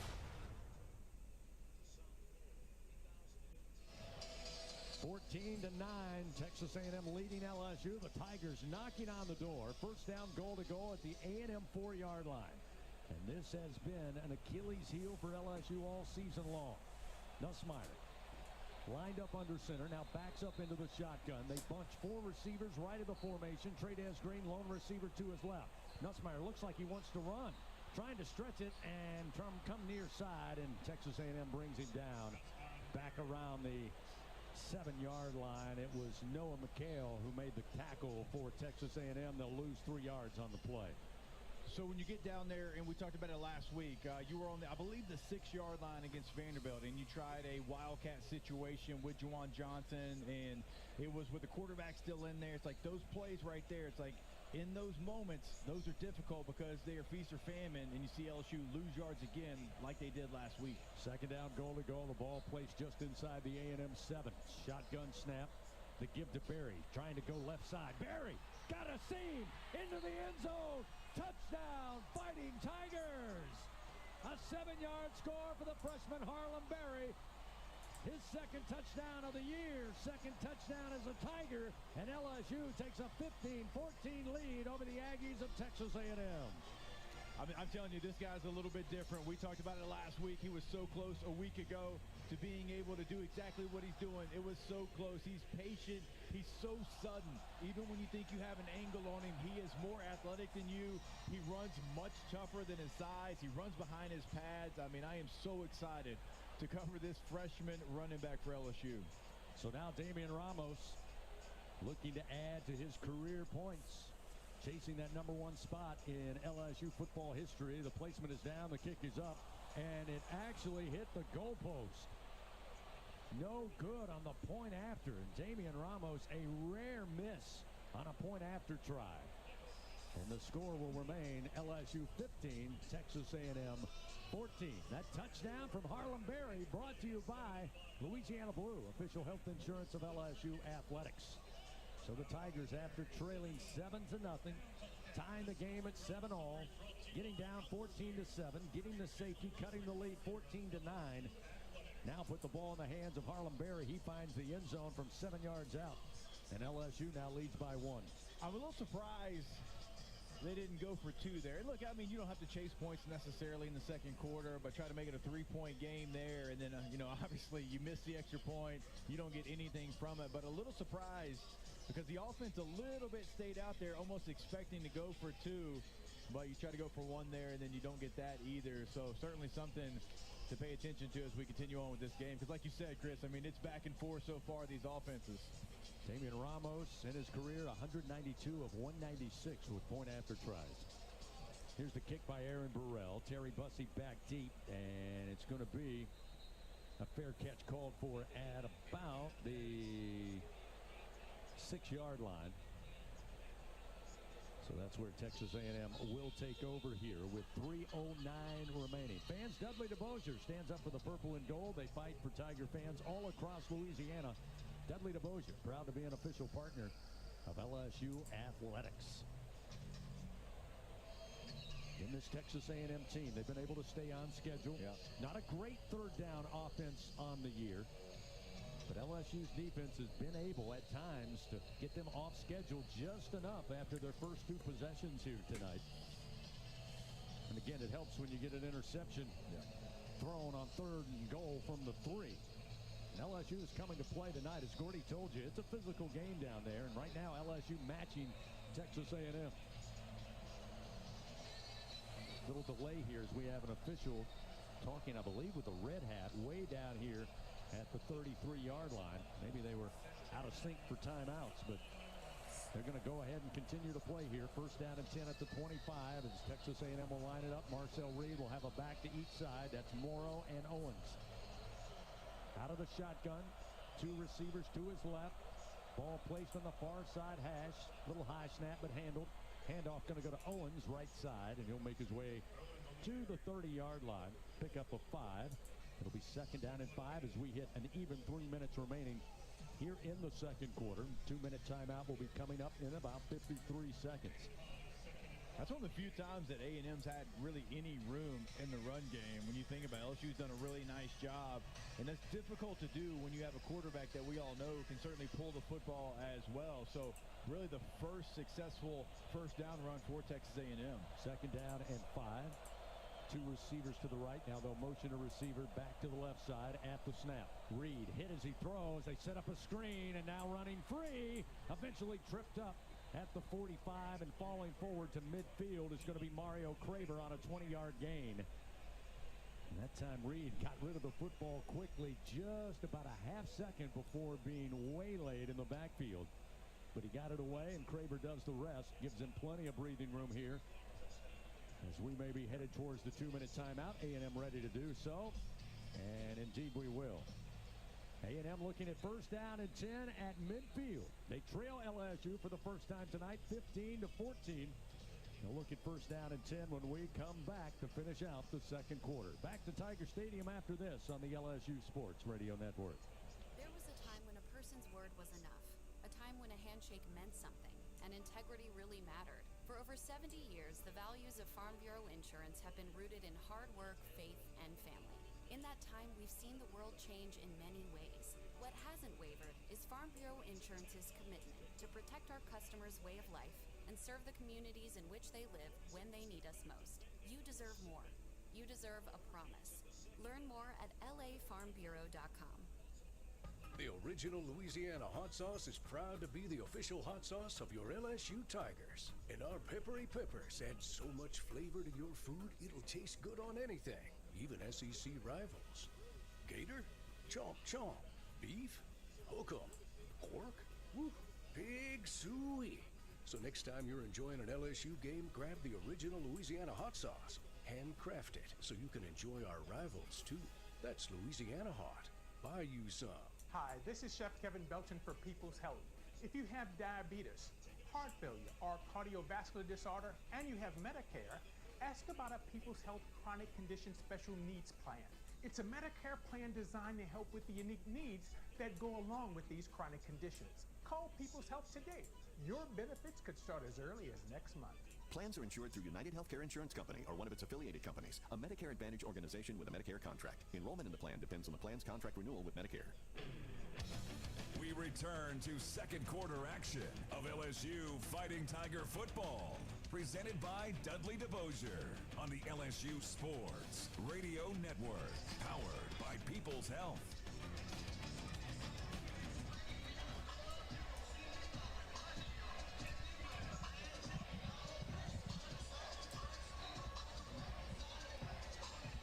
Two minutes remain here in the second quarter. 15-14 LSU with the lead. Texas A&M with the football here, looking at first down and 10 at midfield. Hey, Louisiana, multiply your cash and play 100 times the cash from the lottery. Top prize, $500,000. Multiply your fun and play 100 times the cash today. Must be at least 21 to purchase. Gordy Rush will check in with you once again down on the sideline. Brought to you by Sunshine, your John Deere dealer here in the great state of Louisiana. Again, this has been an exciting first half thus far, and who knows what will happen, Gordy, over the next 2 minutes. It's unbelievable, the amount of just big plays, the emotional swings through this game. But, Jacob, what I'm excited about is that we've been talking about this team running the football, and they found that with Harlem Berry, and we've been waiting for Garrett Nussmeier to be able to stretch this field vertically, and we've seen that tonight. If they can do those two things, LSU can be very dangerous on offense. Yeah, no question about it, Gordy, and it's not, look, Harlem Berry's been fantastic, but Darius Kern's somebody that, like, he's coming in, he's playing physical, right? You're going to have some limitations maybe in pass protection as a true freshman, but the one thing you're going to do is play like your hair's on fire, and that's what he's done. So he's brought a physical element to the left tackle position as well. Harlem Berry, again, the freshman running back, as Gordy alluded to. 8 carries, 56 yards, had that running touchdown from 7 yards out, and he's averaging right at 7 yards per carry here tonight. But now it's back to the LSU defense. A&M half the field to work with here with 2 minutes remaining in the second quarter. Reed takes the snap. Going to keep. This time going to be slung down back at around the 48-yard line by Wes Weeks. He gets home, and the Tigers with a huge sack, sending a message to Marcel Reed and the Aggies. First tackle for loss tonight for this LSU defense. That sack brought to you by Train. Hard to stop the Tigers, hard to stop a Train. This is a Texas A&M team, one of the tops in the country, Jacob, not allowing tackles for loss. And it starts up front with this monstrous offensive line, but that time, Wes Weeks got home. 2nd and 12, now back at the A&M 48-yard line. Reed, the snap, quick fire, deflected in the air, and on the tip drill, intercepted in midfield. Did LSU hold on to it? A big pile down in midfield. Mansour Delane deflected the pass. Harold Perkins Jr. took it on the tip drill. The second interception offered up by Marcel Reed. Tigers have the football at midfield with 1:14 to go before the half. Hey now. Yeah, what a play. What a play by Delane to be able, he's coming on the corner cat, right? He's not going to get there, but he doesn't give up on the play. So Marcel Reed sees the corner cat, and what he did is he stopped. He wasn't going to rush. He saw Marcel Reed, saw him come, but he stopped, and he makes a play. And what a game changer that can be for LSU getting the ball back before half. See if the Tiger offense can cash in here. First down and 10, ball placed at the A&M 49-yard line. Nussmeier in the shotgun. This time, Caden Durham will start this possession at running back, but first a message from James Carter.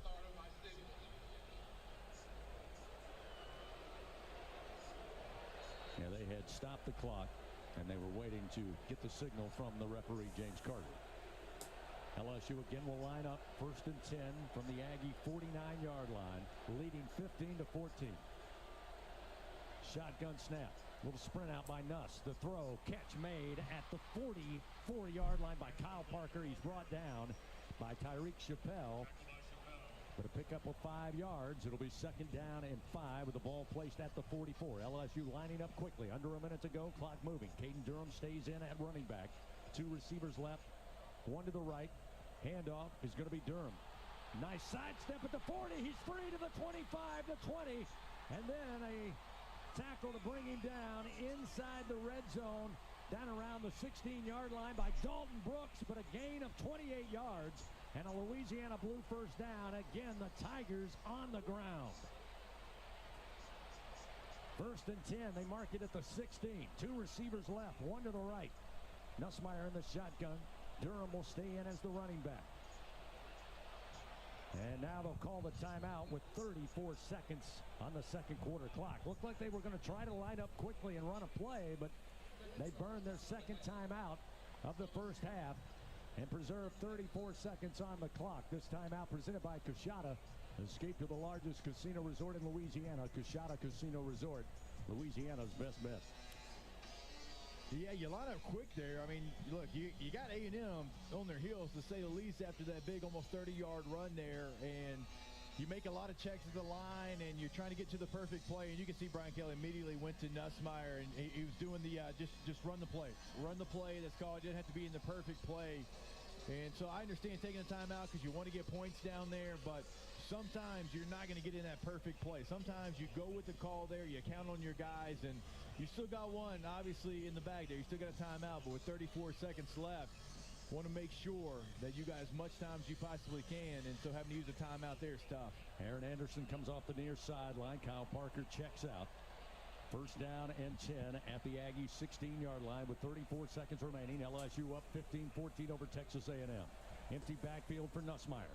Snap is back. Throws quickly, and Anderson did not see it. It's incomplete. Luckily falls on the grass. They were looking for Anderson down around the 9-yard line near side.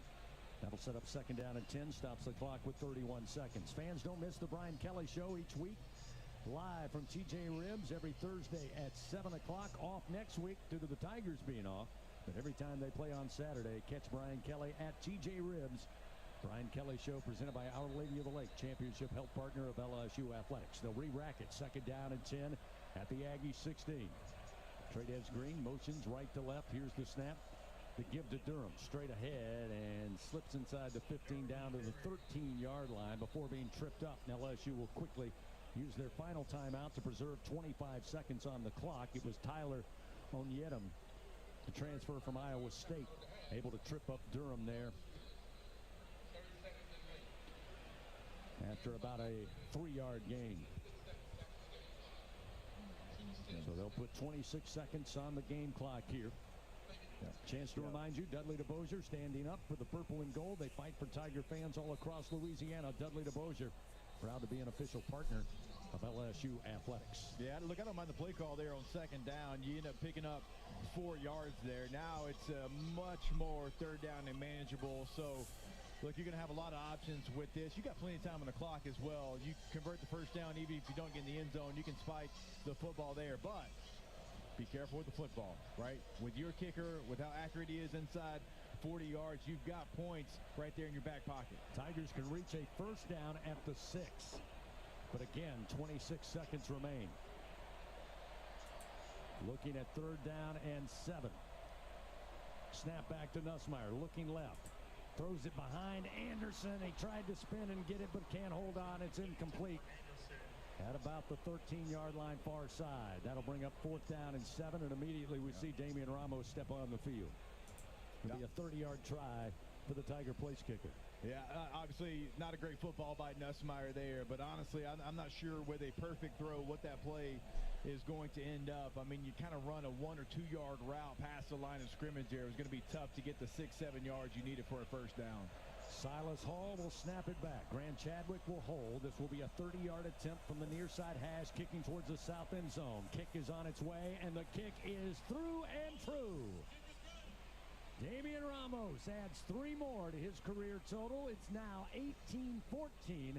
LSU extends the lead to 4 with 20 seconds even remaining on the second quarter clock. With that good kick, the good hands at Allstate once again will contribute to the Tigers General Scholarship Fund for student athletes across all sports. Thank you, Allstate. So the Tigers able to get some points, able to add to their lead. Would love a touchdown, but again, with the way this defense is playing right now, as physical as they are playing, they are feeding right now at the line of scrimmage, something they have struggled to do, certainly in their 2 losses this season at Ole Miss and at Vanderbilt. Yeah, look, you want to touch out the obvious statement there, but you had to get points. That's why that third down play, you got to protect the ball at all costs there. Your defense gets you the ball back. You're only up 1, so you wanted to reward them, right? You get the safety. You weren't able to do so. You are able to here. So nice job by LSU's offense driving the football down there and getting 3. Aaron Burrell to kick it back to A&M. Kick is on its way. Back deep is Terry Bussey. And he'll watch it sail over his head, bounce into the end zone for a touchback. And Texas A&M will start 1st and 10 at their own 25. Jacob, speaking of the defense, Texas A&M started this game. LSU had to punt on the opening drive. A&M got a 41-yard touchdown run by Marcel Reed to take a 7-0 lead. Their second possession, they go down and score. First 2 drives, touchdown, touchdown. The next 3, a punt and 2 interceptions. It's been a nice job by LSU's defense because, look, this is a really good Texas A&M offense. We've talked about it. We knew they could run the ball. They're throwing the ball better. 2 of the better receivers you'll see as a tandem in the country there. LSU so far has answered. They've been tough. They've been physical. They've done a nice job with their rush. And, look, Texas A&M's going to try to go here, so you need 1 more stop before half. First down and 10 from the 25 with 20 seconds. They'll keep it on the ground, and with some room up across the 30, the 35. And up to the 40-yard line is Reuben Owens. Texas A&M will burn a timeout here with 14 seconds remaining. So they were not just willing to head to the locker room here as Cooley and Halsey combine on the tackle for LSU. But it'll be 1st and 10 up at the Aggie 40-yard line here after this timeout. LSU Athletics again would like to thank its corporate partners, Cox, McDonald's, Our Lady of the Lake Health, Albertsons, Louisiana Blue, Coca-Cola, and Hancock Whitney. So far, competitive game between the number 3 ranked Texas A&M Aggies, currently unbeaten on the year, 7-0, 4-0 in SEC play. And the Tigers of LSU coming in 5-2, 2-2 in SEC action. And look, Coach Kelly said it. They tried to be more physical. They tried to have a sense of urgency in practice this week. And he said, we didn't have to mention it. The guys know the backs are against the wall for the team goals they set out to start 2025. And it will continue that way the rest of the regular season. So now 1st and 10 at the Aggie 40-yard line, again with 14 seconds remaining. Texas A&M as Reed steps into the shotgun. 2 receivers left, 1 to the right. Tight formation with a single back. They'll motion a receiver. Play action, looking to throw. They'll swing it out to Owens near side. He makes a man miss at the 45 and into positive territory. Oh, they'll say his knee was down at midfield. There's a flag way back at the 36-yard line. And by the way, after the play, number 55, 10-yard penalty. First down. DeMarcus Cooley had a little hitch in his giddy up there. May have just been a little bit of a cramp. He works it out, still trying to work it out. But this will back up Texas A&M on the infraction. He actually weighs off a player coming in for him saying, I'm good. Look, something to pay attention to also as well. We mentioned A.J. Halsey. He was in the 10, maybe had a stinger there. The play before that, you could tell he's in some real pain. Still out there in the defensive backfield, but certainly something to pay attention to. A&M now ready to call it a half. So the horn sounds, second quarter comes to an end, and both teams head to their respective locker rooms. And the Tiger fans here at Tiger Stadium making some noise, appreciating the effort of their squad so far tonight as they take an 18-14 lead into the halftime locker room. Coming up, we'll go down on the field Gordy Rush will talk with head coach Brian Kelly with a Capital One coaches interview before we hit the Fighting Tiger halftime report. So let's go down to Gordy Rush. Gordy? Coach, you talked during the week about matching their physicality, executing, and getting going quickly and offensively. 86 yards out of your two backs, and then the vertical stretch you got out of Garrett Nussmeier. I think 41 yards of Varian Brown. Yeah, we need to do that in the second half as well. We got to keep pushing the ball down the field vertically. They're pressing up on our hitch route, so the ball's got to go down the field. And we got to get off the field on third down. We came up with a couple of big plays defensively, getting the turnovers. Now we've got to be really resilient, really strong second half, and they get the ball, so we got to do a great job in that first possession. Thanks, Coach Chris. Thank you, Gordy. Thank you, Coach. We're at halftime here at Tiger Stadium. LSU leading Texas A&M 18-14. Coming up, it's the ISC Constructors Fighting Tiger halftime report. We'll send it back to the Capital One studio. Brian Haldane will take you through there and bring it back to Tiger Stadium for second half action. Our score at the half, your Tigers of LSU 18, Aggies of Texas A&M 14 on the LSU Sports Radio Network. Everyone has their own favorite way to experience Louisiana. For some, it's the taste of hot beignets with a creamy cafe au lait. For others, it's swaying to the music of brass bands, Zydeco, and all the music in between. It's boating on the bayou, weaving your way through festivals, road tripping in pursuit of the greatest gumbo. Whoever you are, whatever you crave, Louisiana will feed your soul. Go to findyourlouisiana.com to plan your visit today. Waste Pro is proud to be the official waste and recycling collection services provider to LSU Athletics. We service over 2 million residential and commercial customers in more than 500 towns and municipalities across the South. Waste Pro is proud to work, live, and raise families in the areas we serve. We consider it a privilege to work hand in hand with our customers, partners, and employees to create a better community-first waste and recycling model. Waste Pro is the official waste and recycling collection service provider of LSU Athletics. Visit wasteprousa.com for more information. Equipment Share, proud partner of LSU Athletics. We understand that when you rent construction and industrial equipment, you need reliable machines and dependable service. From dozers and aerial work platforms to pumps, power, and climate control, we've got you covered. All rentals are powered by T3, the easy-to-use fleet management tool that lets you monitor your equipment from your phone or laptop. Visit equipmentshare.com for your rental today. Equipment Share, built by contractors for contractors.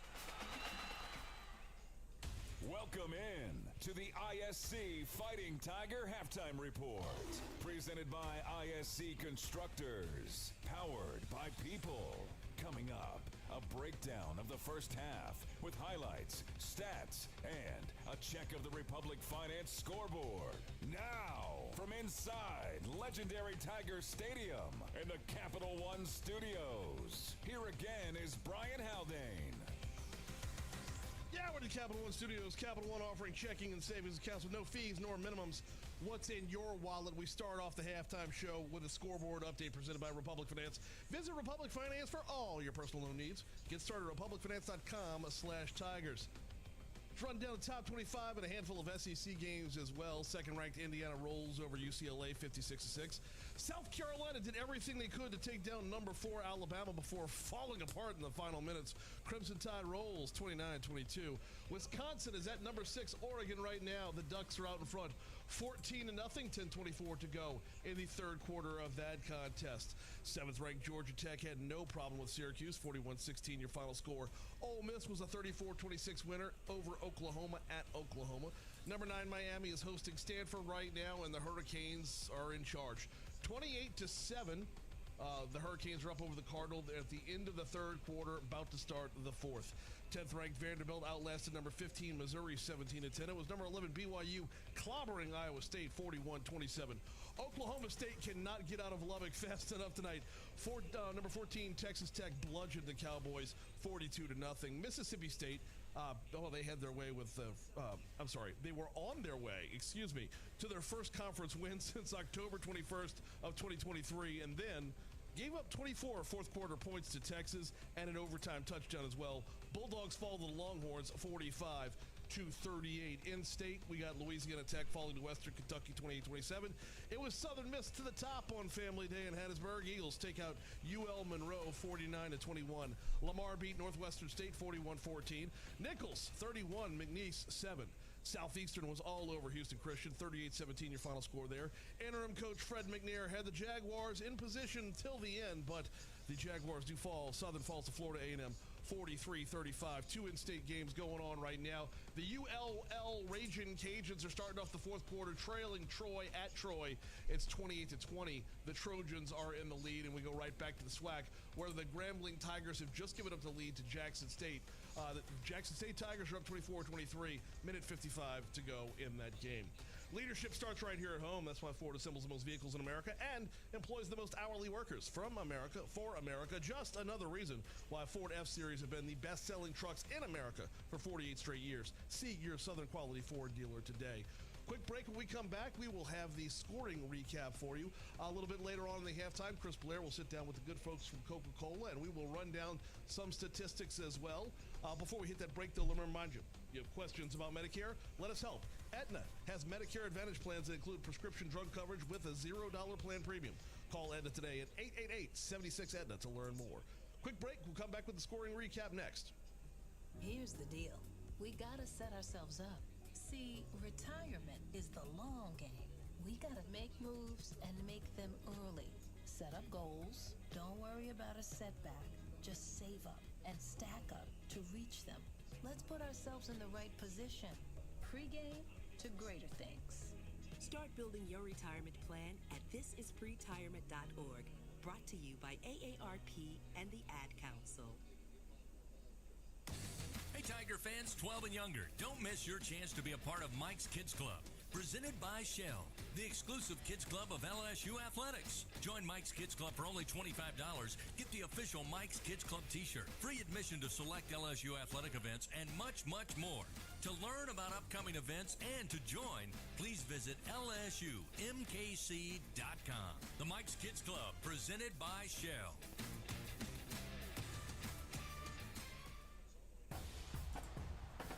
Every Tiger knows it's not just about where you are, it's about how you play the game.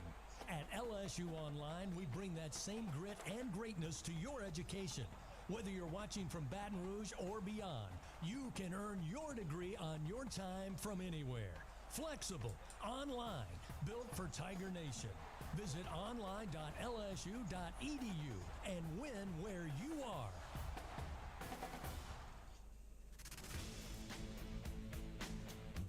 With more on the ISC Constructors Fighting Tiger halftime report. Now, with a first half scoring recap, here again is Brian Haldane. Bud Light, proud sponsor of LSU Athletics. Easy to drink, easy to enjoy. Let's get you to that scoring recap. The Texas A&M Aggies would score first. 6-play, 68-yard drive with Marcel Reed on a 41-yard touchdown run to put the Aggies up 7-0. LSU would respond on their next drive, 8 plays, 74 yards, with Nuss and Tradez Green tying things up at 7, and it sounded a little something like this. This time they're going to bunch 4 receivers out wide to the right. Tradez Green, the lone receiver, to the left. They toss it Tradez way, and Tradez Green muscles it away from 2 defenders for Texas A&M. Touchdown, Fighting Tigers. Feed the big guy. Will Lee and Marcus Ratcliffe hanging all over Tradez Green. He said, "That's my football. Get out of the way." A&M would respond, though, and go up 14-7 on a 10-play, 75-yard drive, culminating in a 15-yard touchdown pass from Marcel Reed to KC Concepcion. LSU would next find the scoreboard on, of all things, a safety. I'm just going to step out of the way and let Chris Blair step in on the call. It will be Tyler White punting it with his heels on the 1-yard line of his very own. Lets it go, and it's going to be blocked. It's into the end zone and bounces its way out. A safety for LSU. Wow.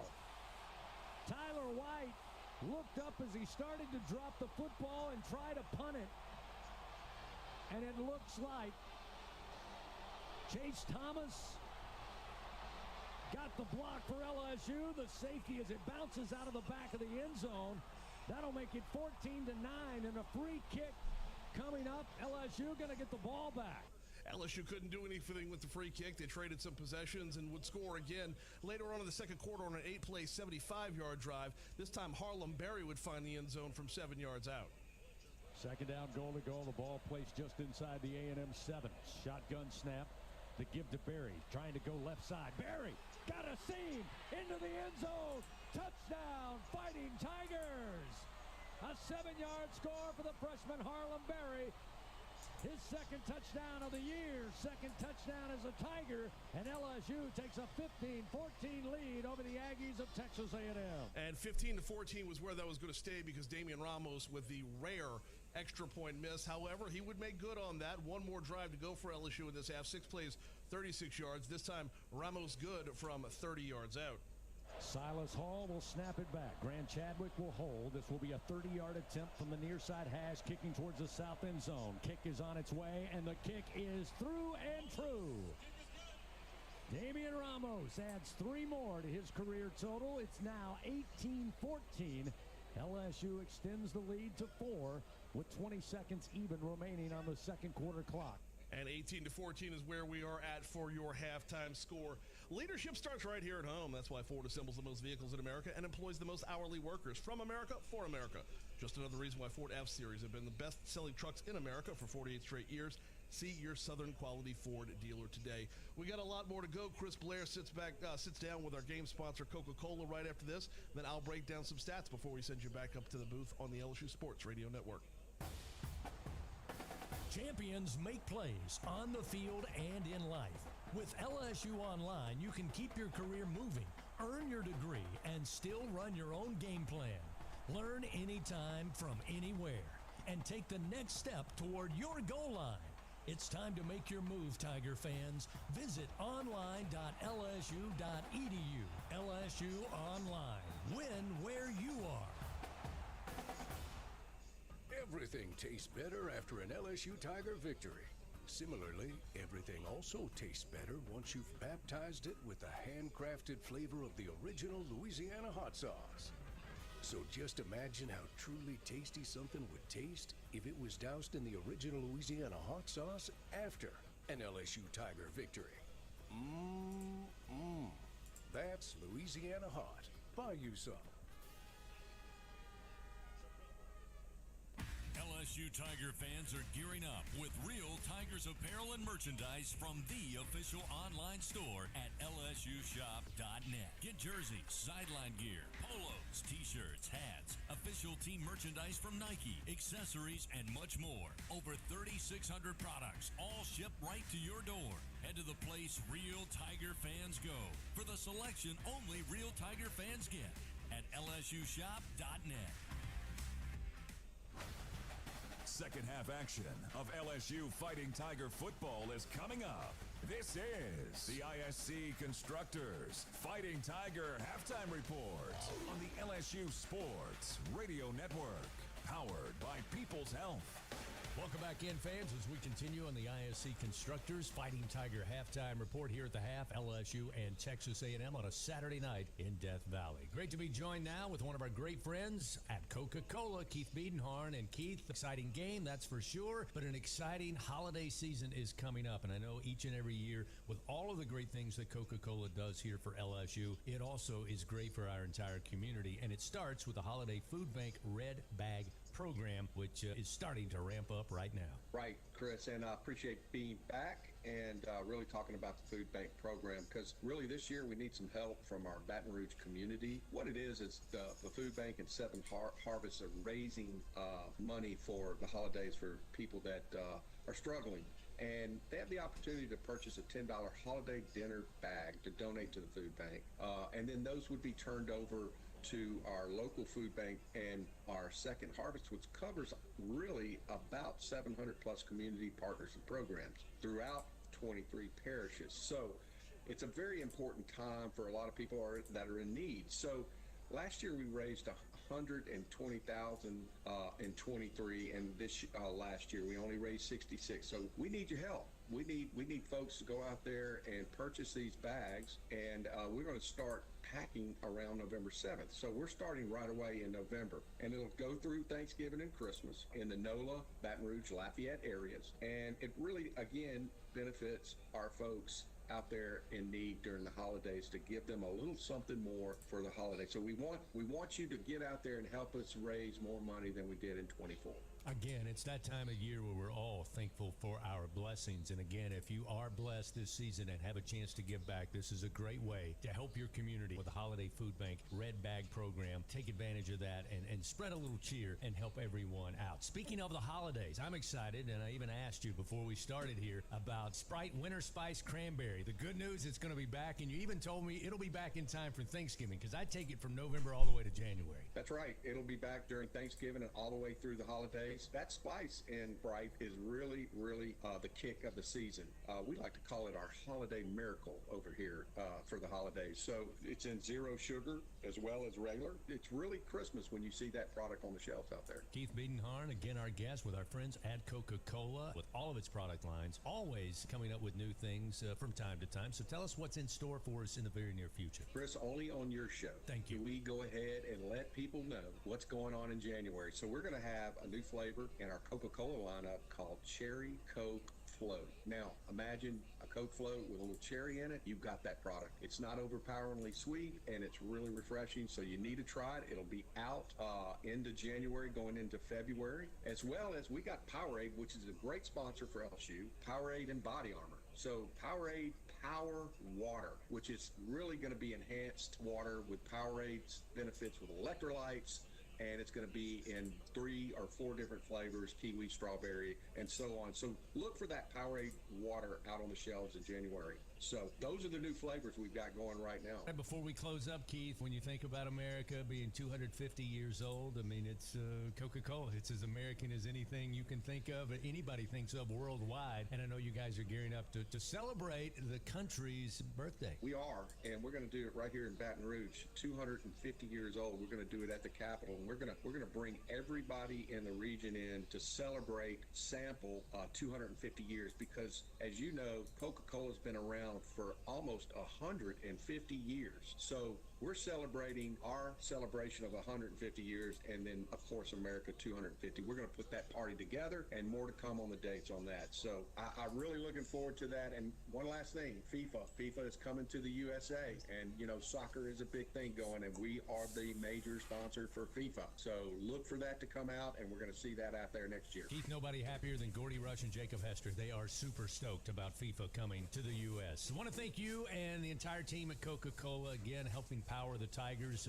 and great catching up with you. And let's have a great second half for LSU. Go Tigers. Keith Biedenharn, our guest this week on the ISC Constructors Fighting Tiger Halftime Report with our friends at Coca-Cola. We now send it back to the Capital One studio. And once again, here's Brian Haldane. Thank you much, Chris. Time now for the passing report, brought to you by L'Auberge Baton Rouge Casino and Hotel. Marcel Reed, 10 of 18 in the first half for 172 yards. He has thrown for 1 touchdown to Casey Concepcion. He's been picked off twice. Over on LSU side, Garrett Nussmeier is 13 of 20 for 121 yards, 1 touchdown, no INTs for Garrett Nussmeier. Barry Brown leading the way on yardage, 2 catches for 52 yards. That brings us to the rushing report, brought to you by Old Dominion Freight Line. Right now, Texas A&M has 14 carries for 86 yards. Marcel Reed's leading the way. Yeah, the big 41-yard touchdown boosted him towards 58. LSU, 14 carries, 68 yards. Harlem Berry, 8 of those carries for 56 of those yards. Quick break, we come back. You'll be back in the booth with Jacob Hester, Gordy Rush, and the voice of the Tigers, Chris Blair, on the LSU Sports Radio Network. Hey, college football fans. I know you'd do anything for a win on game day. And a nice cold Bud Light. Because whether you're tailgating in the parking lot, or parked on the couch, sitting on your lucky stool at the bar, or standing in the fan section all game long, the clean, crisp taste of Bud Light turns a win into a win-win. And there's nothing easier to enjoy than that. Bud Light. Easy to drink, easy to enjoy. Enjoy responsibly. Anheuser-Busch, Bud Light Beer, St. Louis, Missouri. Trust isn't given. It's earned by showing up, leading the way, and performing at your best when it matters most. Our Lady of the Lake sports medicine experts know what it takes to improve performance and build champions at every level. That's why LSU chose Our Lady of the Lake as its championship health partner, trusting Louisiana's best medical team to care for our state's best athletes. From championship athletes to everyday champions, trusted care starts here. Visit OLOLRMC.com/LSU. This is Secretary of State Nancy Landry. Knowing the rules of the game is critical for both athletes and fans. Elections are no different. Changes are coming to Louisiana's primary elections next year, so before voting in April, visit geauxvote.com or download the free Go Vote mobile app. Keep your registration current, understand how your party affiliation affects your options, and learn about offices affected by the new law. Know before you go, and go Tigers. It takes hard work to be the best in the game. Planning, commitment, resilience, sweat. That's why Old Dominion Freight Line, the #1 national LTL carrier for quality, works hard to be the best in the game and is proud to support those striving to be the best in theirs. Old Dominion Freight Line, official freight carrier of LSU Athletics, helping the world keep promises. This has been the ISC Constructors Fighting Tiger Halftime Report. Presented by ISC Constructors. Powered by people. Second half action of LSU Fighting Tiger football begins on the LSU Sports Radio Network. Powered by People's Health. Here again are Gordy, Jacob, and Chris. Underway with a kickoff to start the third quarter. Texas A&M brings it out from the goal line and finding his way upfield. Aaron Burrell makes the tackle, but Terry Bussey with a 44-yard return, and Texas A&M comes out of the halftime locker room with a great effort on special teams for Bussey. And they'll start first down and 10 just inside their 44-yard line. Welcome back into Tiger Stadium on this Saturday night. 14:53 remaining, just underway in the third quarter. Tigers leading 18-14. Last week, trailed by 4 on the road to Vanderbilt. This week at home, leading by 4 over number 3 Texas A&M. Again, the Tigers unable for the 12th straight time to win the toss of the coin, and the Aggies will start on offense to get the third quarter going. First and 10 again at their own 44. Marcel Reed. He's been a handful tonight. As expected, he'll have twin backs to each side on first and 10. Tigers show pressure, and Reed slips away from it. Now again running into LSU territory inside the 45 down to the 42-yard line before Jack Pyburn able to pick him up. Yeah, not surprised they went quarterback run. They didn't do a lot of it in the first half. Certainly they had a 41-yard touchdown, but that was on a pass play. That was kind of a scramble drill type situation. That's a design read there for Marcel Reed. He saw the linebacker Perkins blitz. It's a pull every time, and it's something you're probably going to see a lot of here in the second half. Reed, 6 carries so far tonight, 72 yards. Did have a 41-yard touchdown Jacob alluded to. First down and 10 now at the LSU 42. Reed. Slow sprint out to his right, looking downfield now, tries to check down, and the throw is in the grass and incomplete at the LSU 40. He was looking for Jamarian Morrow, his running back. So it'll be second down and 10 at the 42-yard line. Physical game in the first half. Yep. LSU looking to answer that here in the second half. Again, Texas A&M lopsided in the stat column thus far. 272 yards total offense to 189. For your Tigers, but LSU leading on the scoreboard early in the third quarter, 18-14. 2 receivers stacked to the left, 1 to the right, handoff. Nope, it'll be Reed pulling, coming left side, has room down inside the 35 to the LSU 33-yard line. Pyburn and Cooley there eventually gets him down, but a 9-yard pickup will set up third down and a yard. Yeah, like I said, you're just going to see more of that. Like, he's struggling with the ball in the air. He's had a couple of turnovers, not seeing it great. So you're going to use his best skill set, which is as a runner. So you're going to see that this entire second half. Let's see how LSU adjusts to him keeping on some of these zone runs. Third down and a yard here for Texas A&M. Here's the snap to give to Owens, who'll have the first down and falls forward to the LSU 30. 3-yard pickup, but a first down for A&M to Marcus Cooley, who trips him up. 13:21, clock moving, third quarter. Opening drive of the third stanza. And Texas A&M playing from behind here, 18-14. LSU Athletics, again, would like to thank tonight's game sponsor, Coca-Cola. Fan work is thirsty work. Enjoy a Coca-Cola. First and 10. Ball at the LSU 30. 2 receivers to the right, 1 to the left. Single back in Owens on a sidecar left of Marcel Reed. The give to Owens. Finds a hole. Still upright inside the 25 and eventually brought down at the 21-yard line after a gain of 9. And now Texas A&M in this opening drive, Jacob, just ripping up chunks of yards on the ground. Yeah, again, it's no real surprise. Their quarterback really struggled throwing the ball in the first half. There was a couple of interceptions there, so they're going back to what they do best. And what they do best is running the football. They got a stable of backs and certainly a quarterback that's capable of taking it a distance, as we've already seen here tonight. Second down and a yard just outside the 20. Here's the end around, or rather the jet sweep. Going far side and picking up 10 yards is going to be Mario Craver. And they pick up another first down just outside the LSU 10-yard line. I mean, you might not see another ball put in the air here the rest of this series. And the one time they did, LSU did a nice job getting in the backfield. It was a throwaway for Marcel Reed.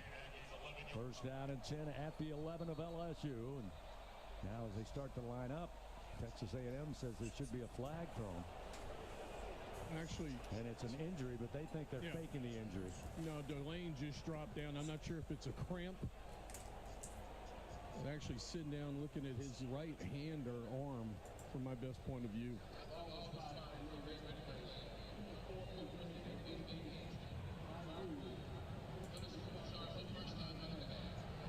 So again, the new rules trying to work away from any fake injuries. And of course, we're not saying this was, as Gordy just pointed out, but again, it will be a charge timeout to LSU with 11:52, so they lose their first of 3 here in the second half. And Delane, again, slowly, a little help from the trainers, but mostly on his own power, coming to the near side. They'll take a look at him. We'll get an update from Gordy coming up, but we got a timeout on the field. An injury timeout. The good news, LSU is fortunate to have a healthcare partner like Our Lady of the Lake Health to provide exceptional care when something like this happens. Again, with their region's only level 1 trauma center, it's where athletes go when they need further care. Timeout on the field. Texas A&M looking at first and 10 at the LSU 11. They trailed the Tigers 18-14 in third quarter action on the LSU Sports Radio Network. Hey, wouldn't it be great if life came with remote control?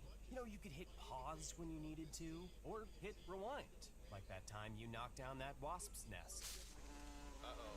Well, life doesn't always give you time to change the outcome, but prediabetes does. With early diagnosis and a few healthy changes, you can stop prediabetes before it leads to type 2 diabetes. To learn your risk, take the 1-minute test today at doihaveprediabetes.org. Brought to you by the Ad Council and its prediabetes awareness partners.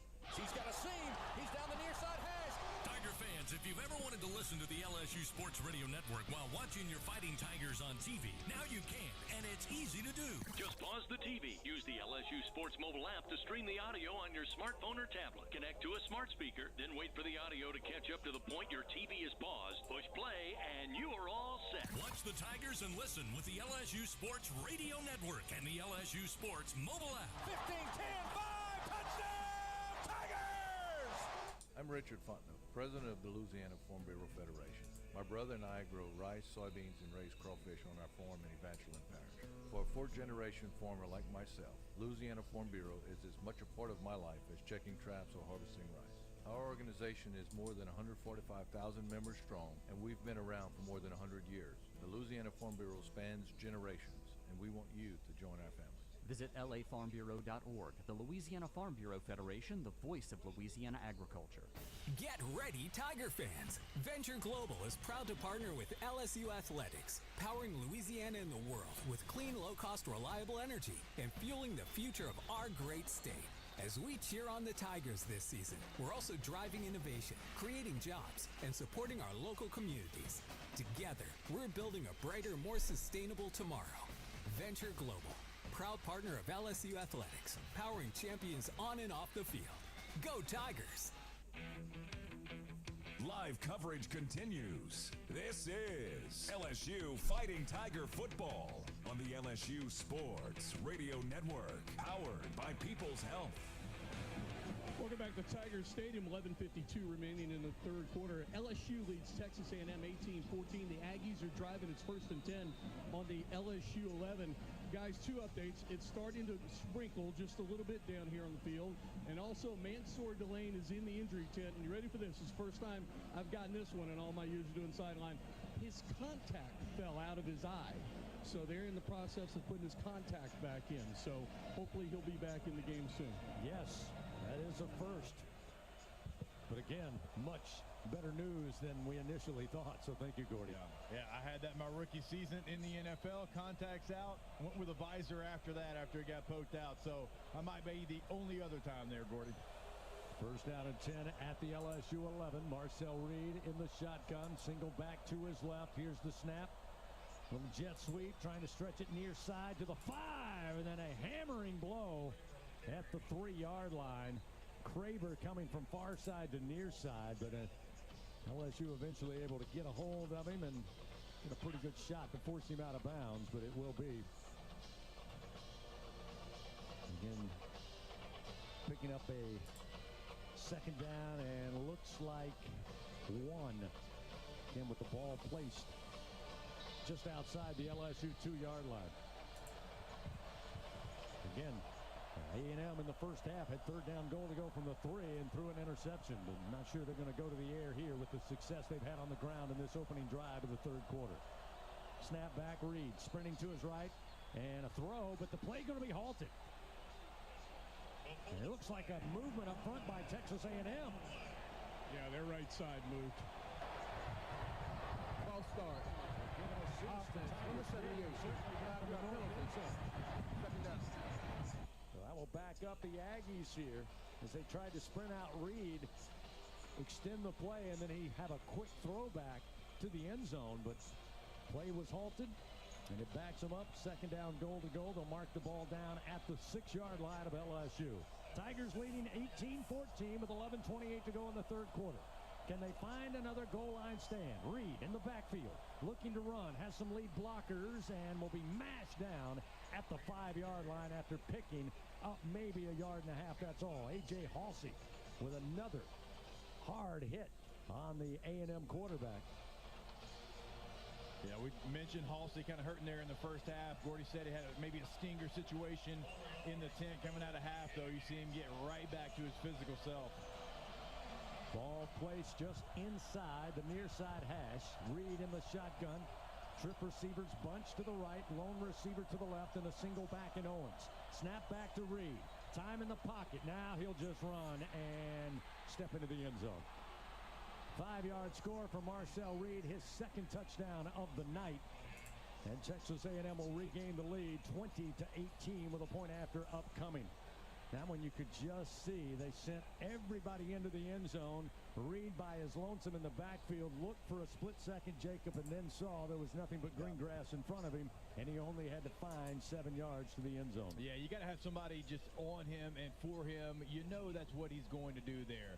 And so you look at what the defense was, and you like to see maybe a little bit quicker reaction there from Harold Perkins, who was right there in the middle of the field. He looks at the receiver a little too long, and Marcel Reed in the end zone. Point after attempt by Randy Bond is good. LSU in the neutral zone. A flag came out, but the point after is good. Outside. Going to take it. Number 0 of the defense. Lead 21-18. 10:41 remaining, but an impressive opening drive for Texas A&M after going into the halftime locker room trailing 18-14. They get their third touchdown of the night, as we mentioned, second of the night rushing for the quarterback Marcel Reed. 9 plays, 56 yards after an impressive 44-yard return, which will not please the LSU coaching staff to start that drive. 4 minutes and 12 seconds, and Reed finds the end zone. Again, they were just chunk plays on the ground. 14 yards, 9 yards on 3 occasions, a 10-yard run, and then eventually a 5-yard run for Reed. Yeah, it's going to be what they do maybe the rest of this football game. Now, you know, the pace of the game and what LSU's offense is able to do, but they didn't have success throwing the football in the first half. They gave it to LSU a couple of times, and so that's what you're going to see for a bulk of the second half from Texas A&M. Now you got to make those adjustments. Jared Circle tees it up at the 35, and the approach.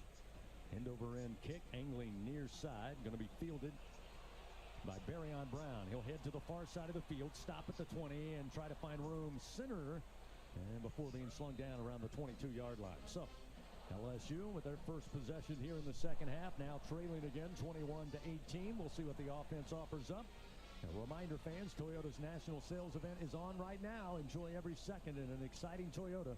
Visit your local Toyota dealer or Toyota.com today. The Tigers in the first half, just 189 yards total offense, 121 through the air, 68 yards on the ground. Nussmeier so far 13 of 20 passing, 121 and a passing touchdown. Harlem Berry again got the start tonight at tailback. He'll start this possession on the left side of Nussmeier, who stands in the shotgun.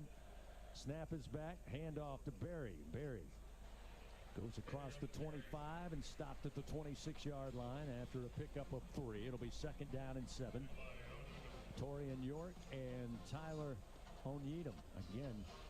They're in the middle of the field defensively. The defensive tackle and linebacker combining on the stop for Texas A&M. Second down and 7. Ball at the 26-yard line of LSU. Parker along with Brown stacked to the right side of the formation. Xavier Thomas, lone receiver to the left. Now Brown will motion to the left side as Nussmeier takes the shotgun snap, looking left, lets it fly, and broken up at the 38-yard line. They were looking for Berry on Brown, but great coverage by Des Ricks. Saw the football, stepped in front of it, and swatted away with a left hand. It's incomplete. And now LSU looks at third down and 7. And they're 0 for 4 on third down conversions tonight. Yeah, so that's the problem with those plays, right? It's such a long throw, and Nussmeier's shoulders are pointed towards the sideline the entire time. It's going to give the DB plenty of time to be able to go make a play on that. Caden Durham checks in at running back. Parker motions left to right, now back to the left of the formation. He and Trades Green out there. Nussmeier, tight pocket, and he's going to go down. Third sack of the night for Texas A&M. Back inside the LSU 20 at the 19-yard line. That time DJ Hicks got home. Blows up third down, and the Tigers will have to punt it away. Third punt of the night for Grant Chadwick. Rather, fourth punt of the night for Grant and LSU so far. Averaging 43.7 tonight. Had a long of 48 yards. Ruben Owens back deep. Stands at the A&M 35-yard line, or rather KC Concepcion back deep for the Aggies. Chadwick puts one a mile high in the air. Spiraling kick, backpedaling this Concepcion. He fields it at about the 23, comes near sideline. Now he's got room, cuts back to his right, and he may take it to the house. He's to the 40, the 35, headed towards the numbers far side, and he will score. Chris Hilton's got to make that play right there. That's going to be a tough one. That's going to be a tough one to watch back. 79-yard punt return for a touchdown by Concepcion. And after scoring a touchdown to take a 21-18 lead, they compound that with a punt return to make it 27-18, just like that, with 8:47 remaining here in the third quarter. Yeah, again, that's a great job by your punter. You've got the coverage down there. Your gunner is in position. You've got to keep contained. You've got to get him on the ground. That is something that in that position just cannot happen. Randy Bond will try for the point after. Snap is back, placement down, kick is up, and the kick is good.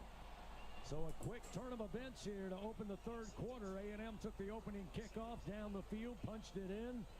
Tigers had to punt, and they return it 79 yards to make it 28-18. Aggies with their largest lead of the night. It is 10.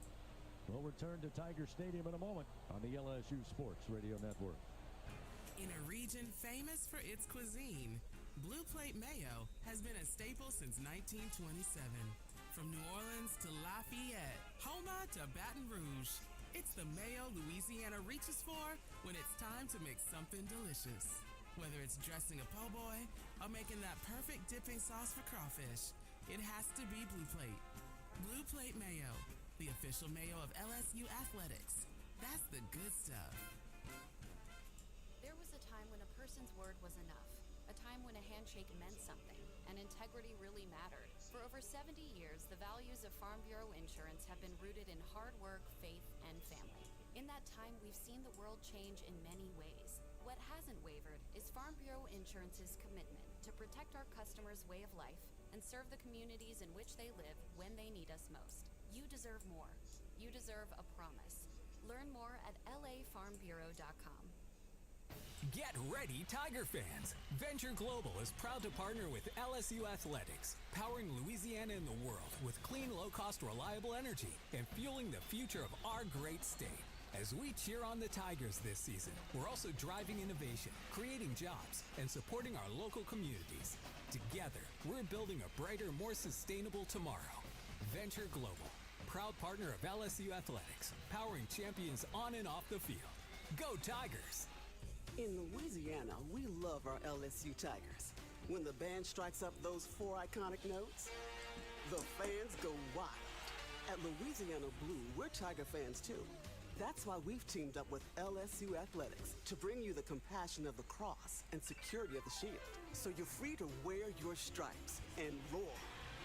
Live Louisiana. We've got you. Louisiana Blue, Louisiana True. Proud partner of LSU Athletics. Back to the action of LSU Fighting Tiger Football on the LSU Sports Radio Network, powered by People's Health. Well, a little over 10 minutes ago, LSU was leading Texas A&M at the half, 18-14. We've got 8:47 remaining here in the third quarter, and things have turned very quickly. A&M took the opening drive straight down the field. To start the third quarter, Marcel Reed punches it in on the ground for his second rushing touchdown of the night. LSU would take the football, go nowhere, have to punt. And KC Concepcion runs it back 79 yards. The Tigers allowing their first punt return for a touchdown since 2015, 10 years ago. It was Antonio Callaway for the Florida Gators. That one 72 yards for the score. Well, the Tigers now will try to regain their balance, get back on their feet, wait for the ensuing kickoff from Jared Zirkle. And Barryon Brown and Kyle Parker back deep for LSU. Again, you got to respond to these body shots and that uppercut by Texas A&M if you're LSU. This thing can get sideways quickly. Zirkle's kick spinning end over end. Going to be fielded by Brown at about the 4-yard line. Comes up the near side hash, tries to break it to his right, put on the brakes, slips and falls. There's a flag flying from behind the play. We'll see what it's all about. 8:42 remaining third quarter. Time now to take a look at the performance report presented by BASF. We create chemistry. Again, Harlem Berry been the bright spot offensively for LSU so far in the first half tonight. 9 carries, 59 During the return, touchdown. holding 46 receiving team. Penalties half the distance to the goal. First down. And the Tigers with a miscue there, going to back him up half the distance to the goal. They'll start this drive deep in their own territory. Berry, though, averaging right around 6.5 yards per carry, and he has certainly been fun to watch tonight. We'll see if he's back into the mix. With 8:42 remaining third quarter, and LSU down by 10, 28-18. It'll be first down and 10. They place the ball after the penalty at the 8-yard line of their own. Nussmeier will line up with 5 wide, 3 to the left, 2 to the right. Empty backfield, snap is back.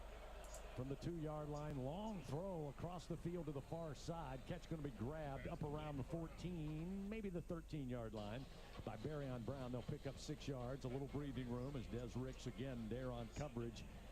Makes the stop defensively for Texas A&M. Yeah, on those plays, I just don't know that the juice is worth the squeeze. It's such a long telegraph throw, and eventually they're going to jump it unless you have something where it's a double move situation. You're trying to set it up, but we haven't really seen that yet so far. Xavion Thomas going to motion into the backfield. They'll fake the handoff to him. Bootleg for Nussmeier on the run. The throw is out of bounds and incomplete up around the 24-yard line. Anderson with an excellent effort, but had he secured it, he probably would have been out of bounds nonetheless. And now he hops up and kind of hobbling over there. He'll stay on the... Nope, that's Nick Anderson. Nick Anderson was a little gimpy, and Anderson, that's Aaron Anderson back out there on the field. Third down and 5. Again, the Tigers 0 for tonight. 0 for 5 on third downs with 8:02 remaining. Again, pinned back deep in their own territory. This will be 3rd and 5 from the 13. Juwan Johnson in the backfield along with Nussmeier. Waits on the snap, gets it a little low but handled. Throws out to Anderson, needs a block from Green. He gets to the 15, trying to get to the corner, and eventually steps out of bounds up around the 18-yard line. And they'll pick up the first down. Took a minute to see where they spotted the football near side with the chains across the way, but it will be a Louisiana Blue first down on a great run after the catch for Aaron Anderson, who had to earn that one, Jacob. Yeah, he certainly did. And again, that's the same play that they ran down here in the red zone earlier. That's just tough. It's got to take a individual effort like it did, but luckily enough for LSU, he did. First down and 10. Thomas again. Prior to the snap, going to join Nussmeier in the backfield. He'll get the handoff, and again, Texas A&M will cut him down quickly. Maybe lost a yard back to the 17 as Albert Regis had done his film work study, the grad student. Able to make the tackle quickly. It might be a little kind here. They'll say no gain on the play, so at least second down and 10 from the 18 of their very own. Harlem Berry back in at running back here. Down to 7 minutes remaining third quarter. And a barrage of scoring by Texas A&M to open up this third quarter has them leading by 10, 28-18 over LSU. Snap to Nuss. Steps up in the pocket, airs it out, trying to float it to Anderson, but it's too much on it, and out of bounds, incomplete, up around the 38-yard line. Tyreek Chappelle was on coverage. You have to take the crime scene tape off of the middle of the football field. You have to attack it. Every play so far, CB, has been outside of the hashes. When you do that, the defense knows they only have to have this half, that half, and you got to try to test them in the middle of this defense. Juwan Johnson back in at running back. An important third down and 10 again from their own 18-yard line. A&M crowding the line of scrimmage. Here they come, and the throw up around the 26 is incomplete. They were looking for Xavion Thomas just out of his grasp, and that will set up 4th and 10 from the LSU 18-yard line. Actually, they're going to call it a completion, Chris. They will. We're in, but it's still going to be short of the first down. Yeah, they do. Looked like he hopped up, and initially they said ruled an incompletion, but then they said it was a catch. But as you said, he came up short by a couple of yards. It'll be 4th and 2. And the Tigers will send out Grant Chadwick again to punt it away. And KC Concepcion, who just ran one back for 79 yards, stands for A&M at the Aggie 28-yard line. Chadwick again puts a foot into it. Again, not very deep, but high. Got some hang time. It'll take a bounce for LSU at the 36, inside the 25 far side. And the Tigers will down it around the 22-yard line. A 53-yard punt. And there's a flag on the other side at the 25 of LSU. It's going to be interesting. I believe this is on LSU. This may come back. Illegal formation, kicking team. More than 4 in the backfield. 5-yard penalty. 4th down. So illegal formation on the punt. And we'll back LSU up. And it will give Concepcion yet another chance to field a punt here with 5:54 remaining. It's amazing the difference, gentlemen, between what we saw in the first half and the second half. Yeah. LSU, for the most part, not a lot of mental mistakes. So this is a tough situation because Texas A&M had punt safe on, right? And so now they bring the punt return team on. Why is that important? The punt team just covered a 65-yard sprint. This is a different punt return team. You got a fresh punt return team on, a new returner as well, so it's completely different. A little low snap, but Chadwick again this time didn't get a lot of this one. And coming up, trying to field it was Bussey. Bounces off of him. Now a huge scrum at midfield. LSU lobbying, they have it. Texas A&M, though, says they have it. It's a mass of humanity down on the midfield stripe.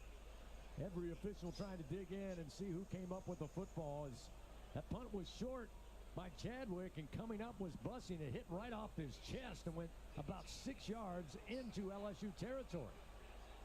It was just a 34-yard punt. LSU still arguing it's their football. We still have no indication from the officiating crew. And it looks like they're going to say A&M has got it. By the receiving team, Texas A&M. So the mystery is solved, or at least that's what James Carter, our crew chief, says. We got a timeout on the field. Scary moment, but A&M holds on to the football. They'll have it right around midfield when they start this possession. Aggies lead 28-18 over LSU. We're back after this on the LSU Sports Radio Network. Fear not. Champ is here. Your weapon is Bengal Roach Spray.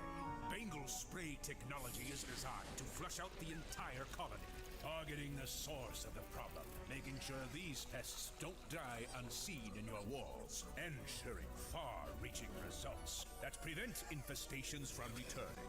Now that you're all protected, my job here is done. Bengal, the official pest control of LSU athletics.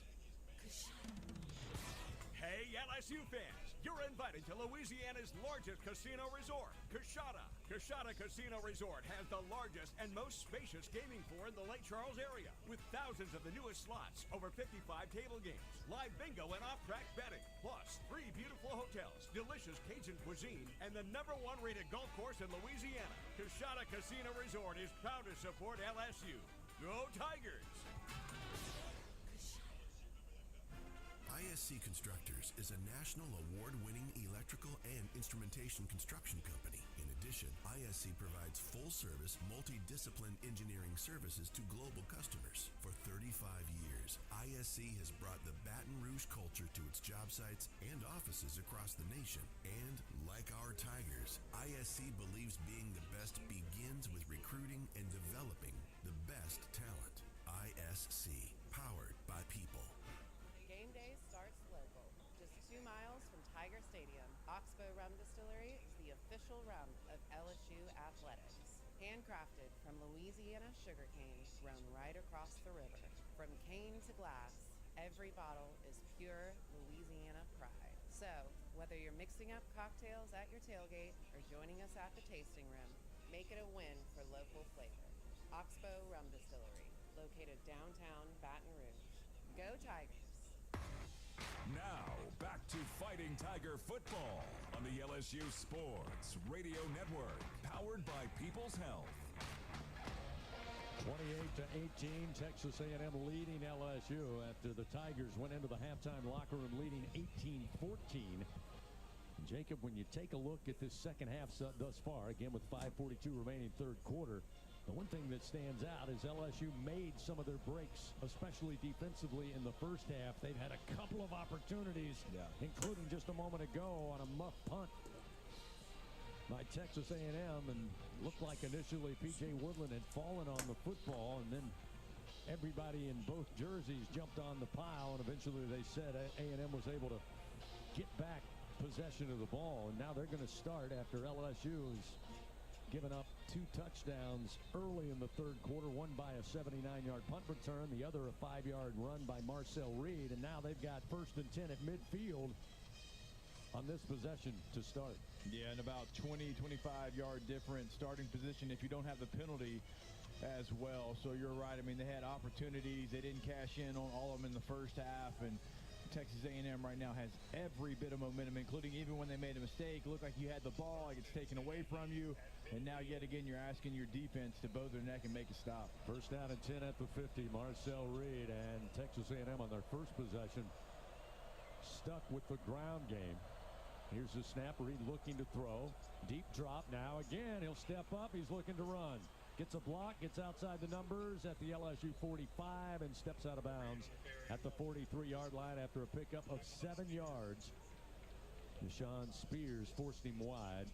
Marcel Reed, again, just racking up yards. He's got 95 yards on the ground tonight to go along with those 2 rushing touchdowns on 11 carries. Yeah, it's one of those players. He's special with the ball in his hands. You got to dedicate somebody to be able to be the quarterback spy there. It looks like you got a couple of guys that follow the same route, and then it leaves a gashing hole in the middle of your defense. Second down and 3. They'll give the carry off to Reuben Owens, and he'll be short of the first down after being drugged down by Wes Weeks. Set up second down and 3 now at the LSU 43-yard line. Third down, rather. 3rd and 2 at the 42-yard line. A&M has been very efficient on third down. Yeah. They're 5 for 7 tonight. Let's see if LSU brings any extra pressure, maybe even off the edge to try to speed up the clock. 4:36, clock moving. Third down and 2 from the 42. The give to Owens, and he squirts through right side, but there's a flag coming out from the umpire behind the LSU defense, and it came out quick just as the blocking began, but he looks like he's pointing to LSU. Maybe defensive holding. During the run, holding. Defense, number 88. That's a 10-yard penalty from the end of the run. Automatic first down.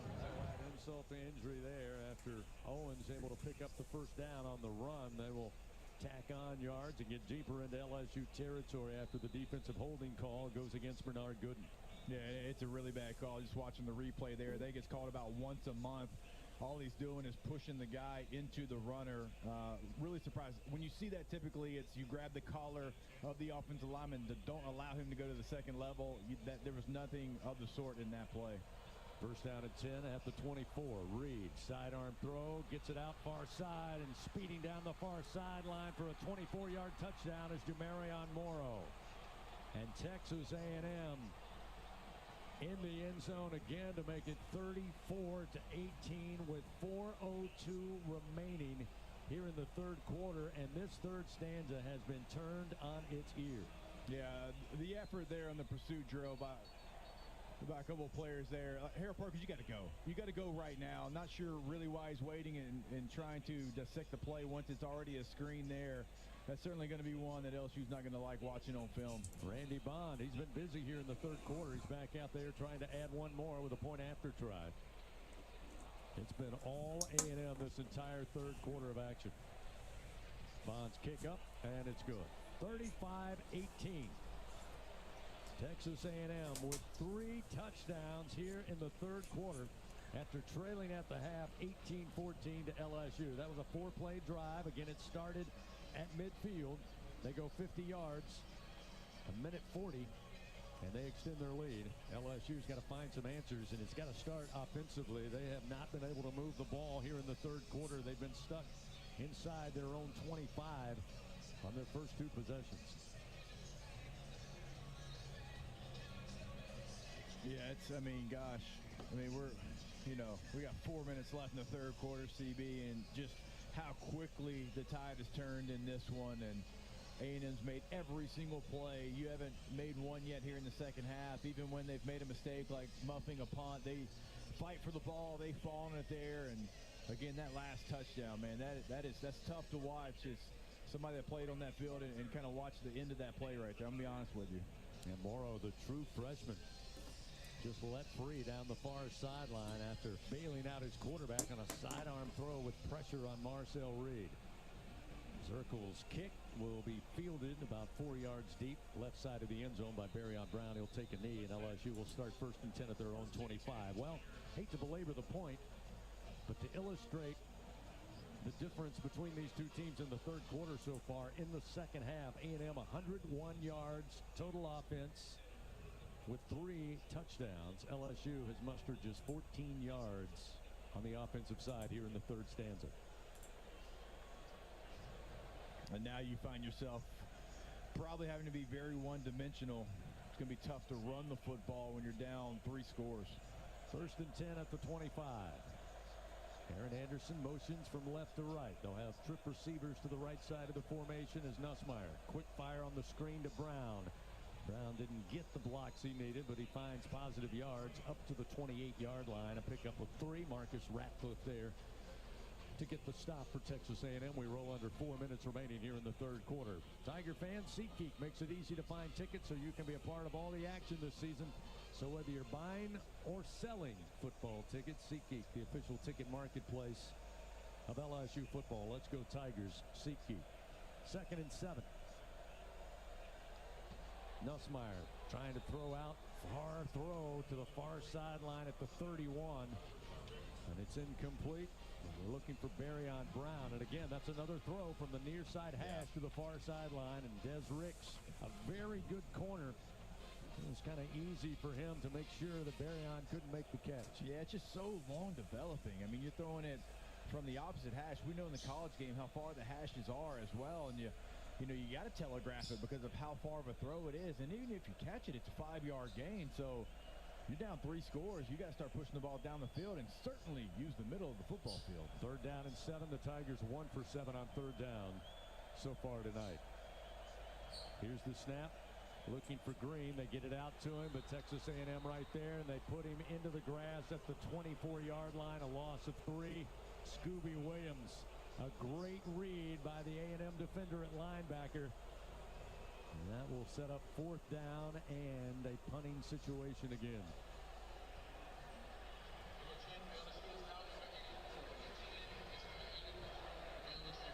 Grant Chadwick back out there again, deep in his own territory. He'll take the snap around the 10-yard line after Silas Hall sends it back to him. It'll be Reuben Owens again back deep. No, check that. Concepcion.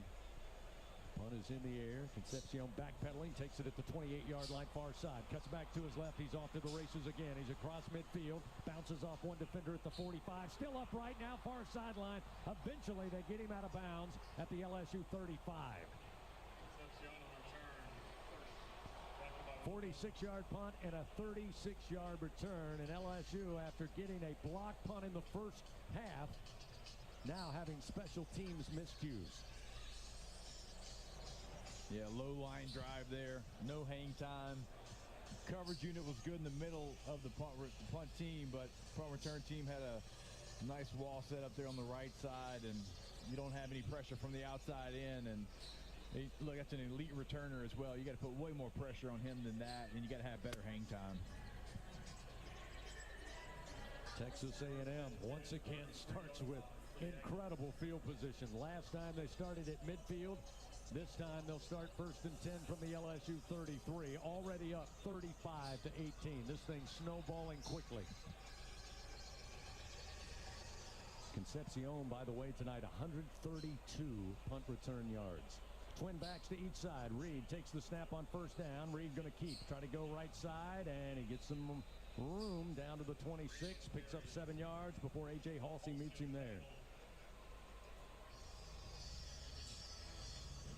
I would assume A&M more than happy to keep this ball on the ground. The second half, certainly, it's been a different story at the line of scrimmage. And also, their passer did struggle in the first half. And so they're going to churn some clock here. Now I want to give it back to the LSU offense. And they've dialed up a couple of Q runs already here. Marcel Reed over the century mark. 102 yards rushing tonight. The QB1 for Texas A&M. 2nd down and 3. Reed drops back 3 steps, looking to throw.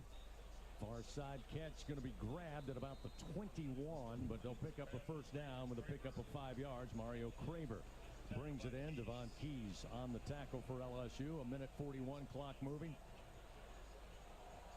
1st down for the Aggies just outside the LSU 20-yard line. LSU Athletics would like to thank tonight's game sponsor, Coca-Cola. Fan work is thirsty work.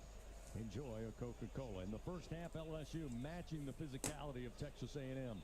Not the same so far here in the second half. 1st and 10 just outside the 20. Far side hash attacking right to left. Reed gets the shotgun snap. Quick handoff and running downhill to his left between left tackle to the 15 is going to be Amari Daniels. Jack Pyburn for LSU able to trip him up. Texas A&M starting to pick up the rushing game, as Jacob said they would. They're averaging just under 6 yards a carry now. Actually 6.5 yards per carry. You saw LSU try a run blitz there to try to change the mojo a little bit. It's a nice job by A&M's running back, seeing that, being patient, and finding the crease. Inside the red zone now, 2nd down and 5 at the LSU 15. Ball middle of the field. Reed hands it off again, breaking it outside, near sideline. Inside the 5 is going to be Amari Daniels. He picks up another 13 yards. It'll be 1st down, goal to goal at the LSU 2-yard line. Yeah, loss contained pretty quick in that one. Running back bounces it out. Halsey, Keys, neither one of them played with outside shoulder there, and good running back finds the sideline. 15 runs, 3 passes for Texas A&M here in the 3rd quarter. And they have exploded to take a 35-18 lead over LSU, who led at the half 18-14. A&M happy to switch sides of the field. That'll be the final play of the 3rd quarter. Tigers got to dig deep here. Down 3 scores, and Texas A&M looking for more. 4th and final quarter coming up. It'll be 1st down, goal to goal from the LSU 2 for the Aggies when we return on the LSU Sports Radio Network. Hey, college football fans, I know you'd do anything for a win on game day and an ice cold Bud Light. Because whether you're tailgating in the parking lot Or parked on the couch. sitting on your lucky stool at the bar, Or standing in the fan section all game long. the clean, crisp taste of Bud Light turns a win Into a win-win. And there's nothing easier to enjoy than that. Bud Light. Easy to drink, easy to enjoy. Enjoy responsibly. Anheuser-Busch, Bud Light Beer, St. Louis, Missouri.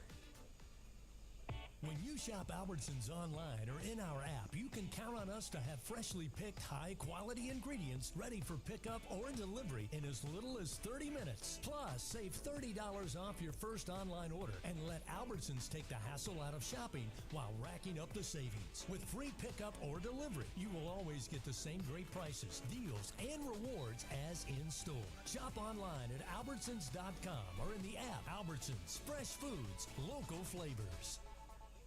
Wow, it's you, the Capital One Bank guy. That's what they call me. Mind if I get a selfie? Yeah, sure thing. Save no fees or minimums on your Capital One checking account. Wow, that's a keeper. So, where are you heading? I'm off to spread the good news that Capital One helps people keep more money in their wallet with no overdraft fees. Oh, you're the best Capital One Bank guy. Hey, mind if I get a selfie? Sure.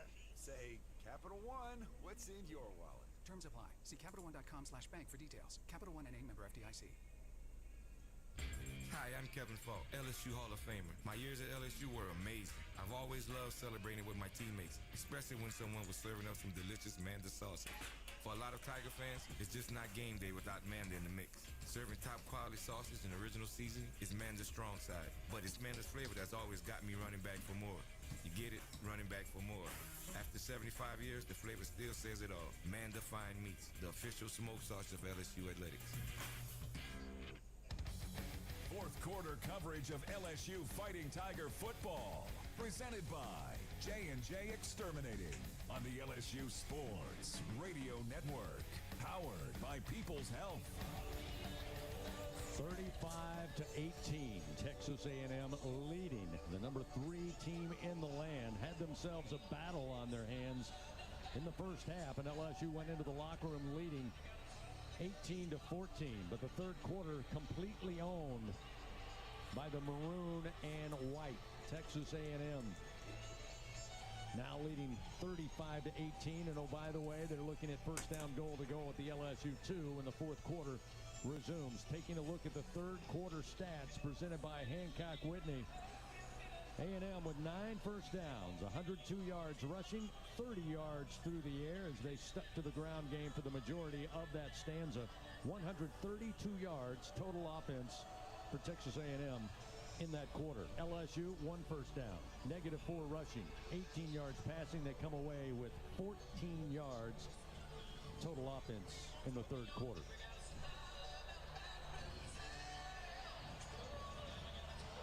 So time is of the essence. That is the understatement of the year. But right now, you got to deal with A&M 2 yards away from another score to start this fourth quarter. Yeah, I can't think of a quarter in LSU football history that was as tough as that one. After having the lead, you know, like we're talking about the momentum, and you do all the things that you had to do in the first half.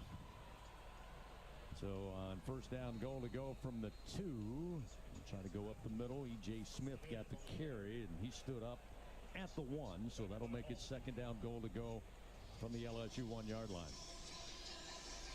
Yeah, the rain is starting, as Gordy mentioned earlier, starting to come down. We weren't able to see it. Gordy said it was a light drizzle. Yeah. Now we're starting to see some of the wet stuff from our vantage point. So it'll be second down goal to go from the 1. Ball on the far side hash. Reed going to work up under center. Couple of tight ends in there as well with a single back deep in the hole.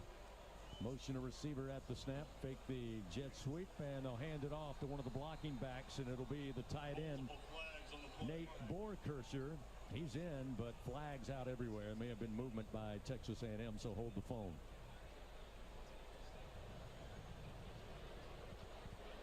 Still trying to get it all sorted out, and James Carter, our crew chief, will let us know momentarily. But A&M not celebrating, so looks like it'll go against the Aggies. There are 2 fouls on the defense. Both will be declined. Offside, number 88 defense. Illegal substitution. 12 players in the formation against the defense. Both of those fouls are declined. The result of the play is a touchdown. Indeed, it will be a score for Texas A&M. That'll make it 41-18. Two defensive miscues on a second down goal to go from the one, including 12 men. So now Randy Bond will continue what he did in the third quarter, which is line up for a point after.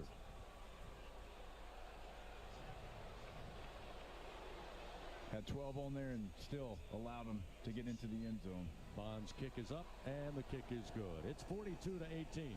Texas A&M leads. We got a timeout on the field. We'll return after this on the LSU Sports Radio Network. Everyone has their own favorite way to experience Louisiana. For some, it's the taste of hot beignets with a creamy cafe au lait. For others, it's swaying to the music of brass bands, Zydeco, and all the music in between. It's boating on the bayou, weaving your way through festivals, road tripping in pursuit of the greatest gumbo. Whoever you are, whatever you crave, Louisiana will feed your soul.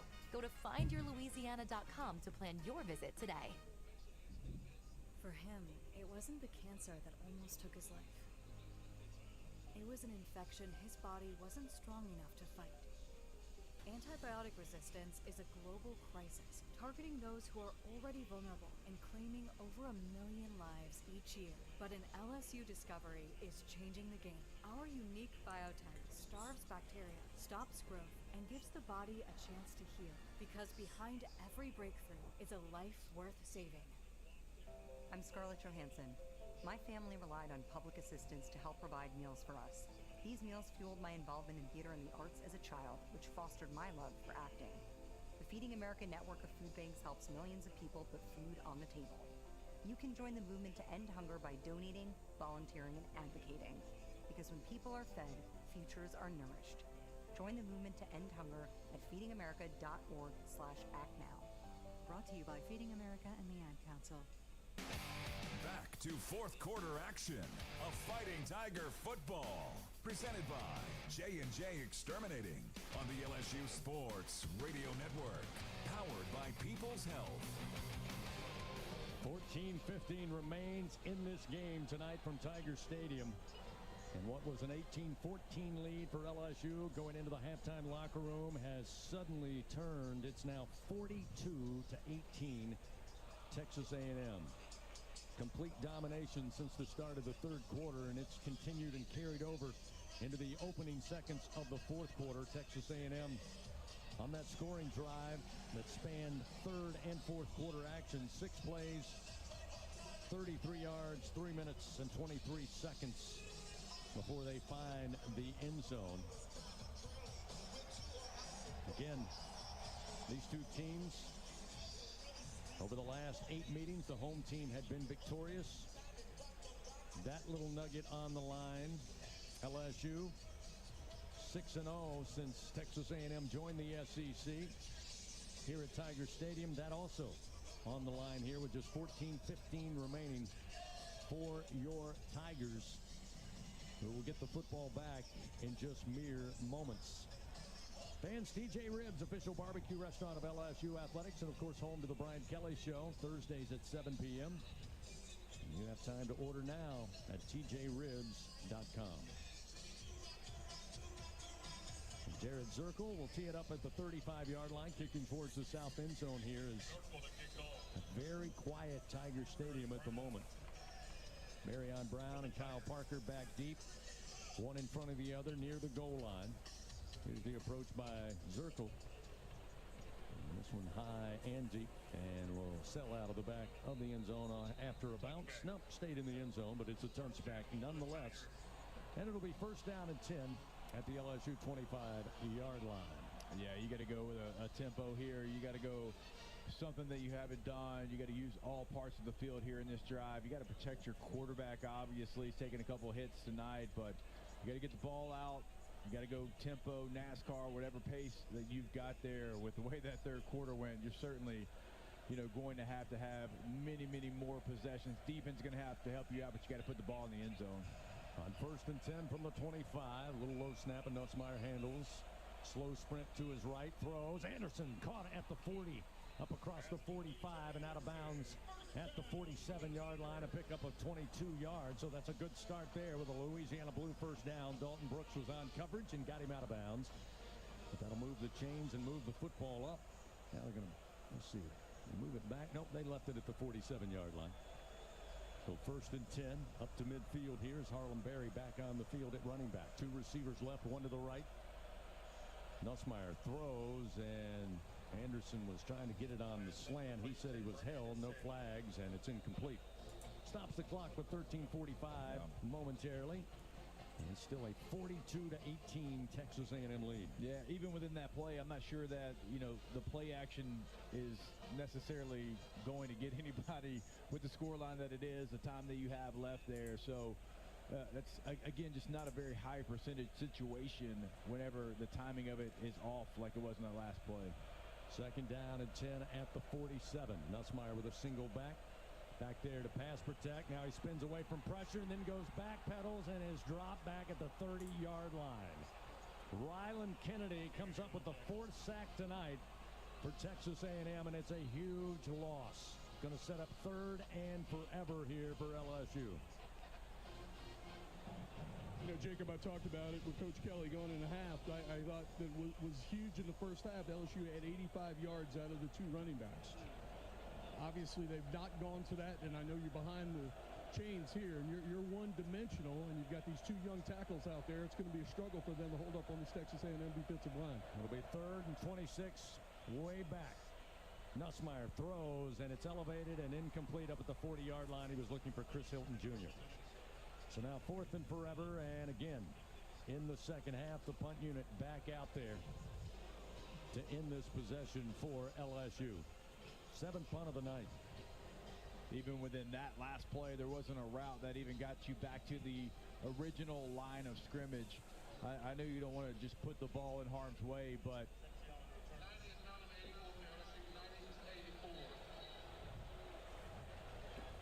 Chadwick, low line. Got a little distance on it. Going to be fielded by Concepcion, who called for the fair catch at the A&M 20-yard line after a 49-yard punt. We got a timeout on the field. Texas A&M has done nothing but take the football and find the end zone here in the second half. Can the LSU defense quickly get the ball back? They trail 42-18 to Texas A&M with 12:53 remaining in this SEC tilt. Back after this on the LSU Sports Radio Network. Some drinks come in a bottle, some in a can. Only one comes in a ball and brings the buzz. We're Buzzballs, the ready-to-go cocktail that's shaped like a ball. Coincidence? We think not. Big flavor, big buzz, ready to go. Buzzballs. It's a ball. It's a drink. It's a whole vibe. Please drink responsibly. Buzzballs. Available in spirit, wine, and malt. 50% alcohol per volume. Buzzballs, LLC, Carrollton, Texas. From Shreveport to New Orleans, from Baton Rouge to the Bayou, Louisiana's got your number. Introducing the new area code scratch-offs from the lottery. 318-504-225-985 and 337. 5 tickets, 5 chances to win up to $50,000. So what are you waiting on, Louisiana? Rep your code and let the good times roll. Louisiana Lottery, giving you a reason to dial. Must be at least 21 to purchase.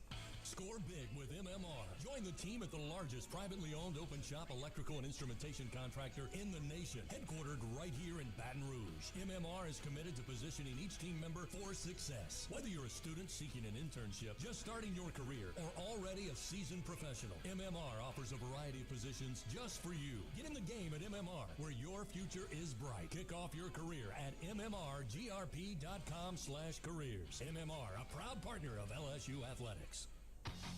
4th quarter coverage of LSU Fighting Tiger football, presented by J&J Exterminating on the LSU Sports Radio Network, powered by People's Health.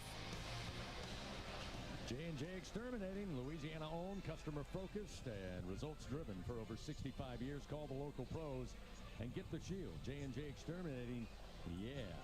Texas A&M leading big. 4th quarter action, 12:53 remaining. It is 42-18, Aggies on top. Again, you got to go digging back into the history books here. These two teams, especially since SEC play began, have had a lot of close battles both in Bryan College Station and here in Baton Rouge. But the largest margin of victory that we have been able to uncover at this point was in College Station in 1991. LSU losing that one by 38 points, 45-7. Here in Baton Rouge, A&M won 39-8. Way back in 1975.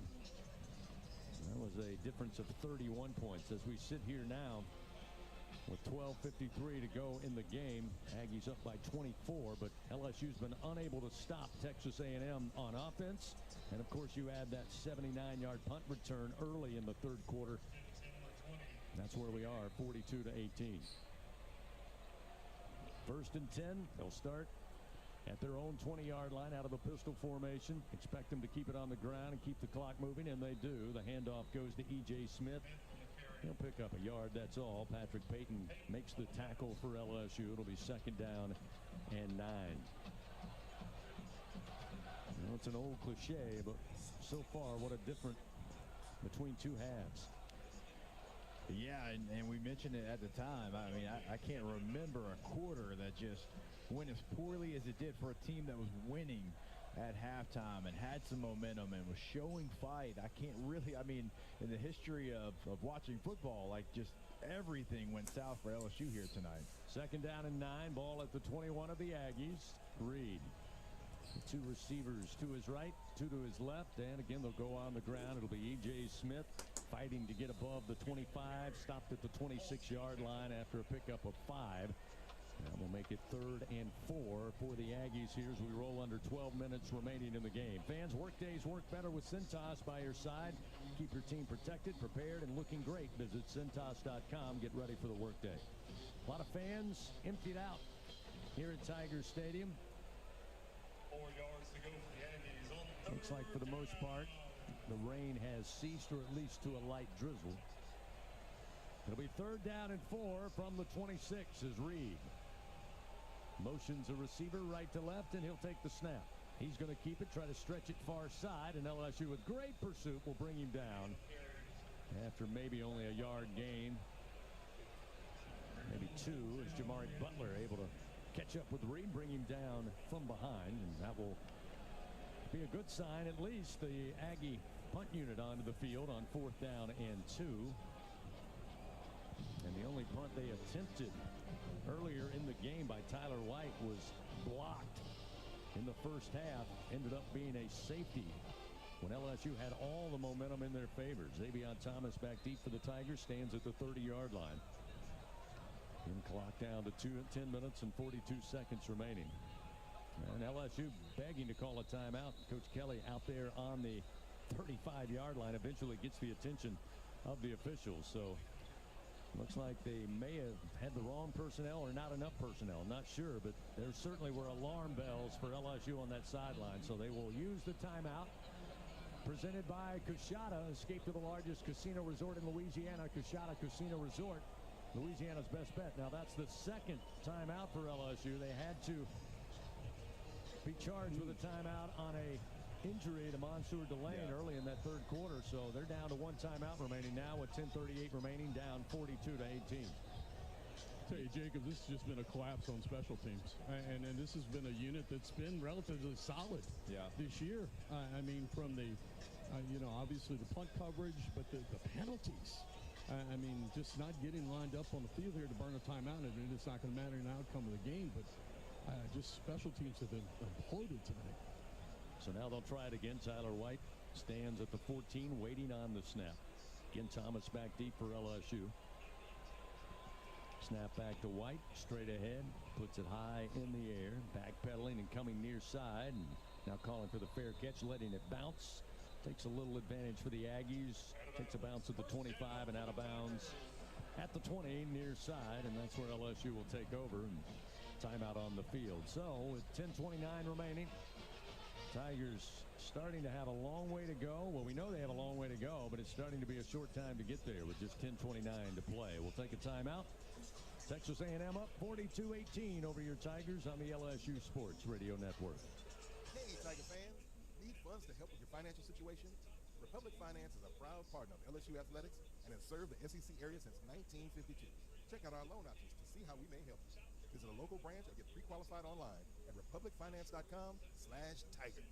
Not all consumers are eligible to apply online. Secured loans are available exclusively in branch and have collateral and insurance requirements. Standard loan terms, rates, and fees apply based on your state. All loans are subject to approval pursuant to standard underwriting criteria. Not all consumers will qualify. For more information, call 833-907-1737. Elevate your game day spirit with Sugarfield Spirits, the official vodka of LSU Athletics. When crafting the perfect mixed drink, our vodka is the winning choice that'll have your taste buds cheering for more. Sugarfield Spirits, where the spirit of the Tigers meets exceptional locally made vodka. See our winning lineup at sugarfieldspirits.com or visit us at our tasting room in Gonzales.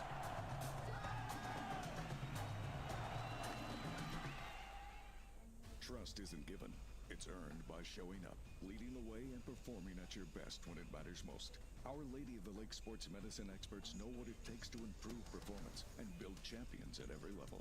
That's why LSU chose Our Lady of the Lake as its championship health partner, trusting Louisiana's best medical team to care for our state's best athletes. From championship athletes to everyday champions, trusted care starts here. Visit OLOLRMC.com/LSU. Fourth and final quarter of LSU Fighting Tiger Football. Presented by J&J Exterminating on the LSU Sports Radio Network. Powered by People's Health. Hey, Louisiana, multiply your cash. Play 50 times the cash from the lottery. You could win up to $200,000. Multiply your fun and play 50 times the cash today. Must be at least 21 to purchase. There's 10:29 remaining in the fourth quarter. Goes without saying the Tigers will have to make haste here as they have the football back, down 42-18. It'll be 1st and 10 at the 20 when we resume action here at Tiger Stadium. Of course, LSU going into their second bye week of the year. They'll be back in action 2 weeks from today in Tuscaloosa, taking on number 4 Alabama, who survived a scare at Williams-Brice Stadium in South Carolina earlier this afternoon. Texas A&M will also have a week off, and they will go on the road to take on Missouri today, who came up short to Vanderbilt in Nashville in a close battle, low-scoring game, but Vanderbilt able to get the win. That A&M Missouri game also kickoff time yet to be announced. 1st and 10 at the 20. Nussmeier in the shotgun will take the snap, looking to swing it. Does so with the pass to Johnson, far side, and Johnson gets hit hard. And no gain to the 20-yard line. Good news, he pops up. As that time, Scooby Williams and Torian York got him up top and down low. Good news, he appears to be all right. It'll be 2nd down and 10. Again from the 20-yard line as we approach 10 minutes remaining. Yeah, the swing pass right now not going to get you where you want to go. Eventually, you'd like to see them use their team speed to try to press these corners a bit. Here's the snap out of the shotgun on 2nd and 10. The give to Johnson. He'll run to his right. He tripped up after picking up 2.5 yards. That's all. To the 22.5-yard line, Marco Jones, the freshman, out of Dublin, California, making a good open field tackle. Down to 9 minutes, 32 seconds. Clock continues to move.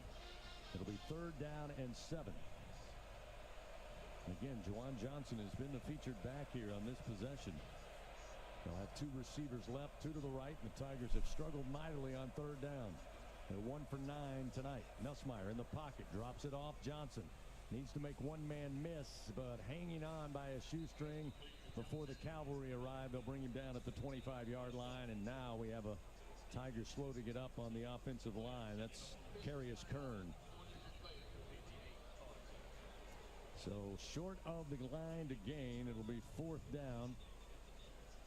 And we'll see another punt more than likely here as they now take a look at Carius Kern, who was shaken up on the play. 9:06 and the clock is stopped.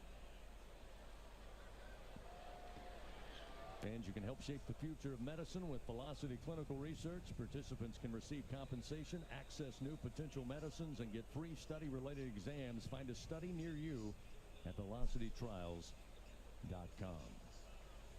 A&M tonight.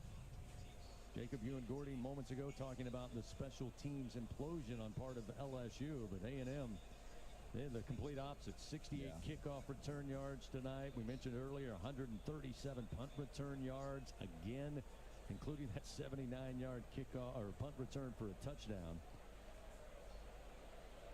Some of the strengths LSU had been relying on most of this season, just, again, not there here in the second half. Yeah, it's tough because, I mean, you had a blocked punt and you're thinking, okay, here we go. This is going to be one of the wins for you, right? You got 3 phases, and if you can win 2 of the 3, you feel pretty good. And after a blocked punt, you know, you feel like you're in a great position. And look, even on the touchdown that A&M had, you had great hang time. You had a gunner that won his individual battle, was down there to make a play, doesn't allow a touchdown after that, you know, to start the second half. That kickoff return that you have there, like, that, look, those are things that start drives, right? I mean, you're almost at midfield before you even snap the ball. Darius Kern gingerly helped off to the near sideline there. We'll try to get an update on him. LSU going to go for it here. 4th down and 4 from their own 26-yard line. Low snap and handled by Nuss. The throw out to the flat. Trey'Dez Green has it, but he's going to be short. He'll be stopped. His forward momentum held up at about the 28-yard line. It will be a turnover on downs, and Texas A&M not only will get the football, they'll have great field position here once again in the second half as they take back possession with 8:47 to go in the game. I mentioned those 68 kickoff return yards, Gordy Rush, and 137 and a touchdown in punt return yards. This special teams unit, to your point earlier, coming into the game, was giving up 13 kickoff return yards a game and only 16 punt return yards a game. Yeah, this came out of nowhere. And, I mean, Tiger fans weren't back in their seats at halftime, and Concepcion basically flipped this game on its head. And, you know, credit to Texas A&M. And, Jacob, you talked about it. What beat them in the first half was the 2 interceptions from Reed. And Colin Klein was a quarterback at Kansas State. They turned into Kansas State. They were a running football team, and they were really successful, and they brought the physicality in the third quarter. This time Reed on the keeper coming near side. LSU is there, and they'll make the stop after a 4-yard gain. Dylan Carpenter coming in, able to track down Marcel Reed. It will be 2nd down and 6 as they went from the far side hash to the near side hash. They'll place the ball down at the 25-yard line with under 8.5 to go in this one. Fans, join MMR, the largest privately owned open shop electrical and instrumentation contractor in the nation and a proud partner of LSU athletics. 2nd down and 6 from the 25 of LSU. A&M up 42-18 over LSU here tonight. Reed, snap, handoff, and this time caught in the backfield and turned backward is going to be E.J. Smith. Jacoby and Guillory able to put the bear hug on him and bring him down quickly. That will back them up, looking at 3rd down and 9 back at the 28-yard line of LSU.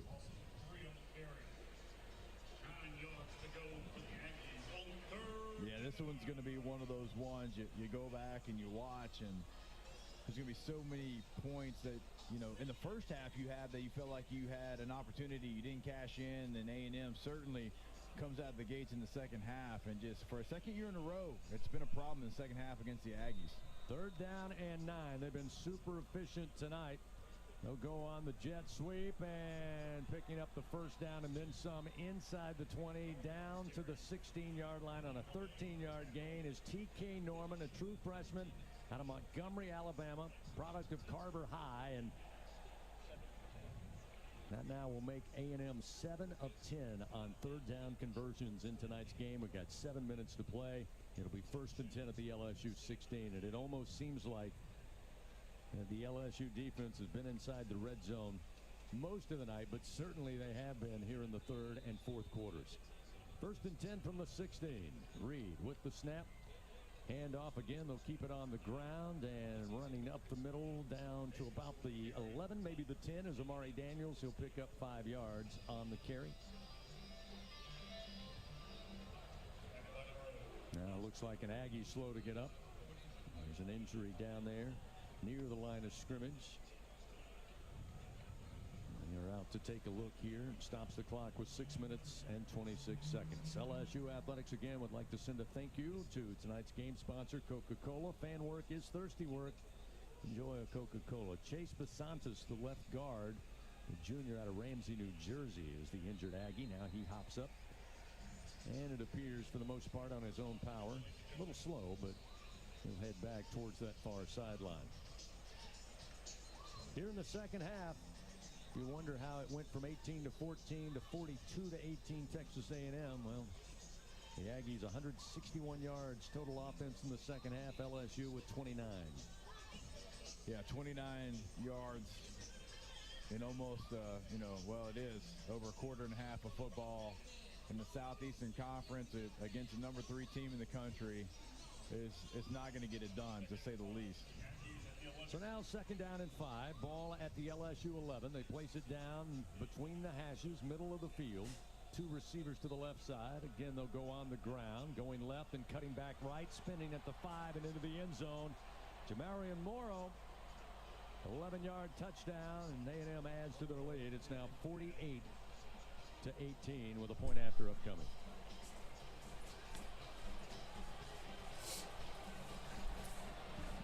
The most demoralizing thing in football is when you know a team's going to run it and you don't stop it. And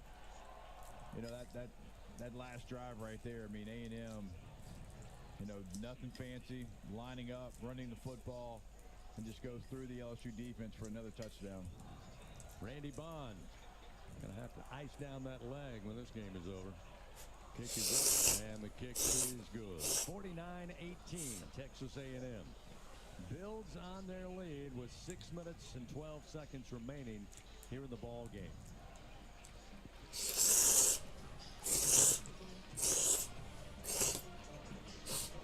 It's going to be, look, a loss like this, and then you got a couple of weeks before your next one.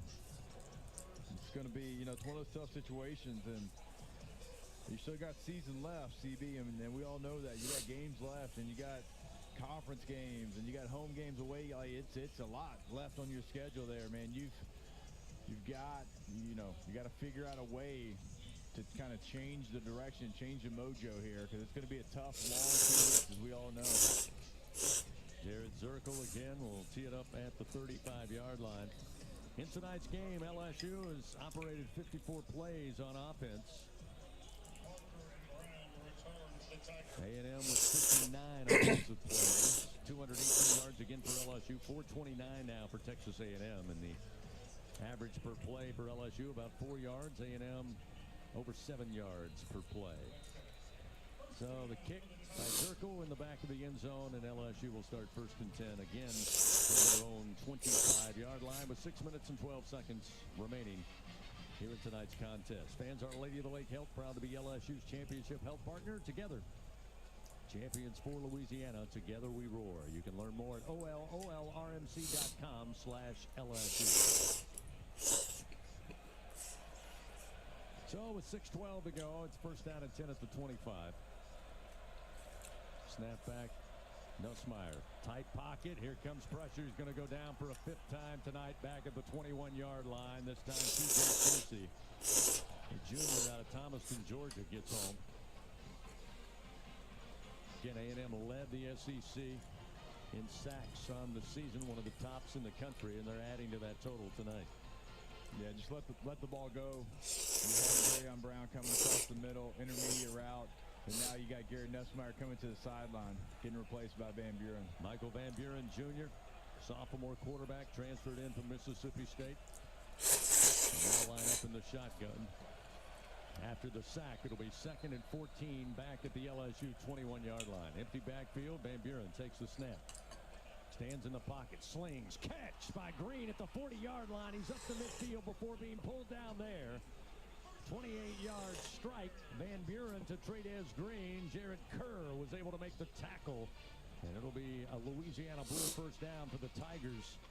Right at the midfield stripe, just this side of the Tiger Eye on the near side hash. Caden Durham in at running back. Van Buren ready to go with under 5 to go. 4 minutes and 57 seconds remaining. Low snap. Van Buren handles. Again, pressure, and he'll go down. 6th sack of the night for Texas A&M. TJ Searcy, back-to-back sacks on this drive. He gets his 2nd of the night. Quick update, Karis Kern, the offensive tackle, knee injury. He is out for the remainder of the game. We'll find out more in the press conference. Thank you, Coach. Sunshine Sideline Reports brought to you by Sunshine, your hometown John Deere dealer in Louisiana. It'll be 2nd and 17 now after the sack by Soucy. Van Buren now working with a single back in Durham to his left, looking downfield, takes the snap, rolls to his right, fires, coming back for it, Hilton, and he'll make the grab at the A&M 47-yard line. 10-yard gain. And some work to do to pick up another first down. But that'll make it 3rd and at least a little manageable here for Michael Van Buren Jr. Just his 2nd action this season at QB. On 3rd and 7. Go on the ground and carrying a couple of Aggies inside the 45. But they'll say his knee came down at the 43. Shy of the first down sticks will be Caden Durham on a pickup of 4 yards. Yeah, pretty tough spot there for LSU. Obviously going to go for it, stay on the field. Tigers 1 for 11 tonight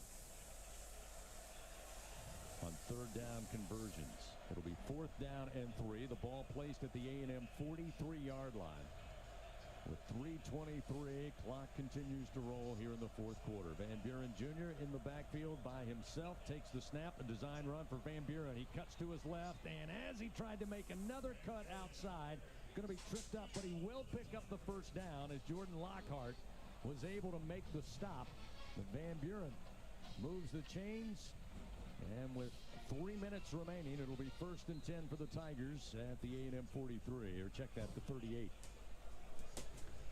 Durham will stay in as the running back. 2 receivers right, 1 to the left. Trey'Dez Green, the tight end, a blocking back on the left side of the formation. Van Buren airs it out. Sideline looking for Brown, just out of his reach down around the 5 near side. It's incomplete. That'll set up 2nd down and 10. Javon Thomas was on coverage with Brown down the sideline. 49-18, Texas A&M. 2:41 remaining. In Texas A&M going into the off week, they'll take on Missouri, who lost today to Vanderbilt on November 8th. In Como, LSU off as well, and they'll take on Alabama on the 8th. Times to be determined. Van Buren breaks away from what would have been a possible sack, coming near side, and he'll lower the shoulder and get out of bounds as he's hit.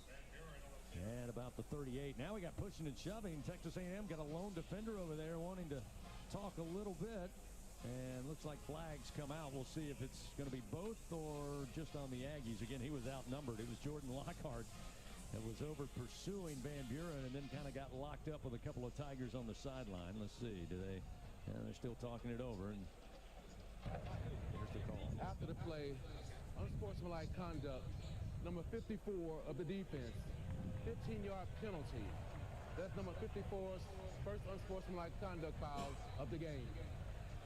So it does go against A&M. Lockhart maybe wanting to celebrate a little bit. Can't say that I blame him, but you typically don't want to do it on the opponent's sideline. Yeah, and I think it was even before then. I think he gave a little extra to Micah Van Buren as he was trying to get up, kind of pushing back down there. And then, like you said, he had a host of Tigers over there protecting Van Buren. Second penalty of the second half for Texas A&M. Again, a team that will hurt themselves at times, but it hasn't hurt them tonight. 1st and 10 after they mark off the infraction. Ball at the 26-yard line. Here's Van Buren scrambling to the far side. Can he get to the corner? He does, and steps out of bounds at the Aggies 17. Picks up 6 yards on the scramble. Stops the clock momentarily. Now it begins to run again and probably take us down to the 2-minute timeout. And it will. 2 minutes remaining here at Tiger Stadium. It's all Texas A&M in the second half, and they lead 49-18. We'll step aside, return in a moment on the LSU Sports Radio Network. The Toyota Trucks Game Day sales event is on, and there's no one key to victory. You need strength, power, agility, a team that shows up ready to win. At Toyota Trucks, they bring the full roster. Kick off the season with big savings at the Toyota Trucks Game Day sales event. Toyota is a proud sponsor of LSU Athletics. Experience the drive of the Tiger in a Tundra or Tacoma, built to take you wherever the road leads. Find yours today.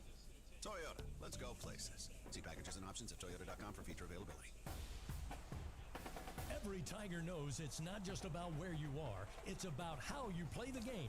At LSU Online, we bring that same grit and greatness to your education. Whether you're watching from Baton Rouge or beyond, you can earn your degree on your time from anywhere. Flexible, online, built for Tiger Nation. Visit online.lsu.edu and win where you are.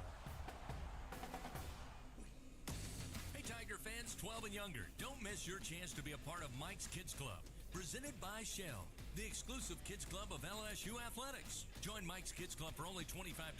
Get the official Mike's Kids Club t-shirt, free admission to select LSU athletic events, and much, much more. To learn about upcoming events and to join, please visit LSUMKC.com. The Mike's Kids Club, presented by Shell. Back to fourth quarter action of Fighting Tiger football. Presented by J&J Exterminating on the LSU Sports Radio Network. Powered by People's Health. 2 minutes remaining here at Tiger Stadium. It's all Texas A&M, at least here in the second half, leading 49-18. For those of you who are just tuning in, it was an 18-14 LSU lead going into the halftime locker room. And since the start of the third quarter, it has been all maroon and white. Yeah, it'd be hard to explain it to somebody that if they just listened to the first half of this game and they stepped away for a little bit, when they came back to start the fourth quarter, they heard the scoreline. Certainly now, it would be very hard to explain what went so wrong here for LSU in a game in which it looked like it was going to be certainly just a 60-minute battle. It was going to be both teams back and forth, answering each other's call time and time again, and just has not been the case at all here in the second half for the Tigers. So LSU looking at second down and 4 inside the Capital One red zone at the 17 of Texas A&M. Again, this possession and this drive after another sack by Texas A&M. LSU electing to go to backup quarterback Michael Van Buren Jr. And he'll lead the Tigers back out there. Here's they line up for this second down snap.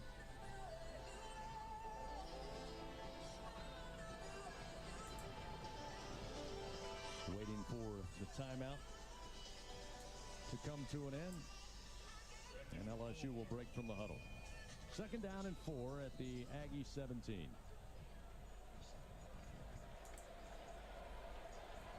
Van Buren now will send Durham out. He'll line up in the slot to the right side. Van Buren with 2 receivers. Check that 3 to the left. He'll take the snap.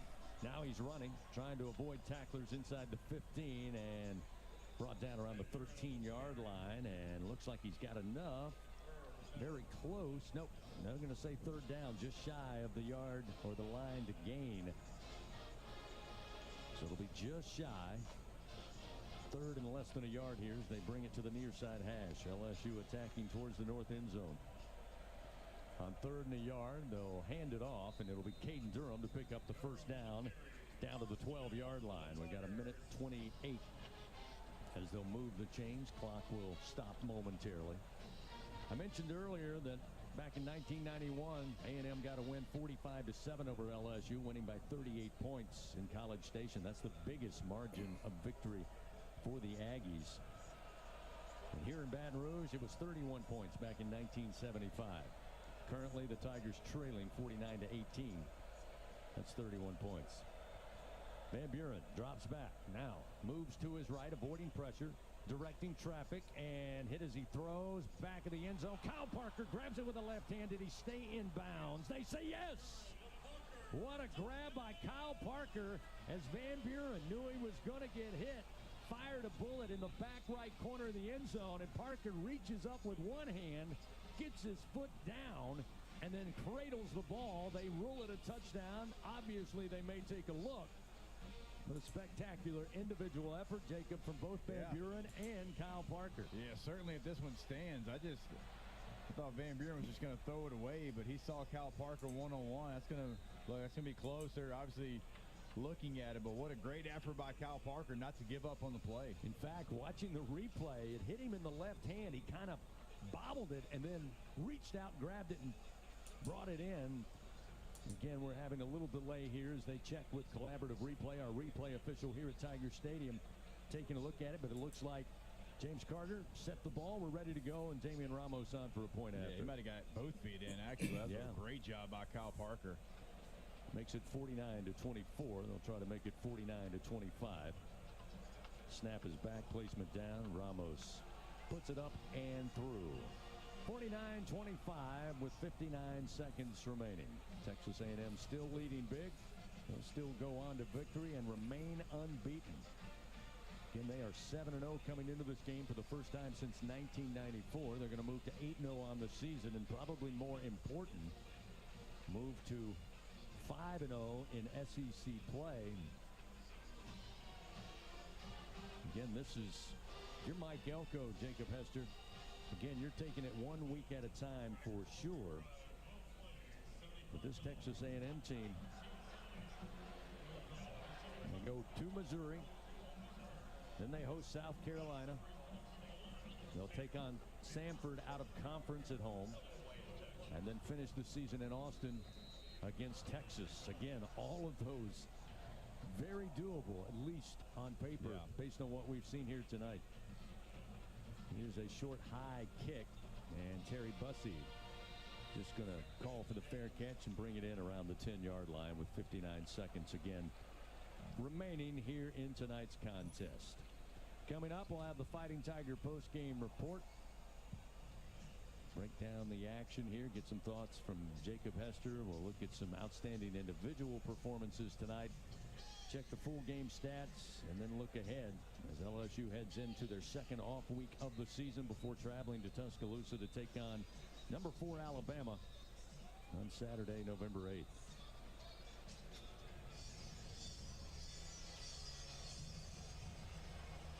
Miles O'Neal now will come in and just take the snap with the victory formation here. So the backup quarterback, Marcel Reed, certainly did his job tonight for his second straight meeting against LSU. This time he did it in all 4 quarters. They take the snap, they take the knee. Clock begins to roll with 50 seconds.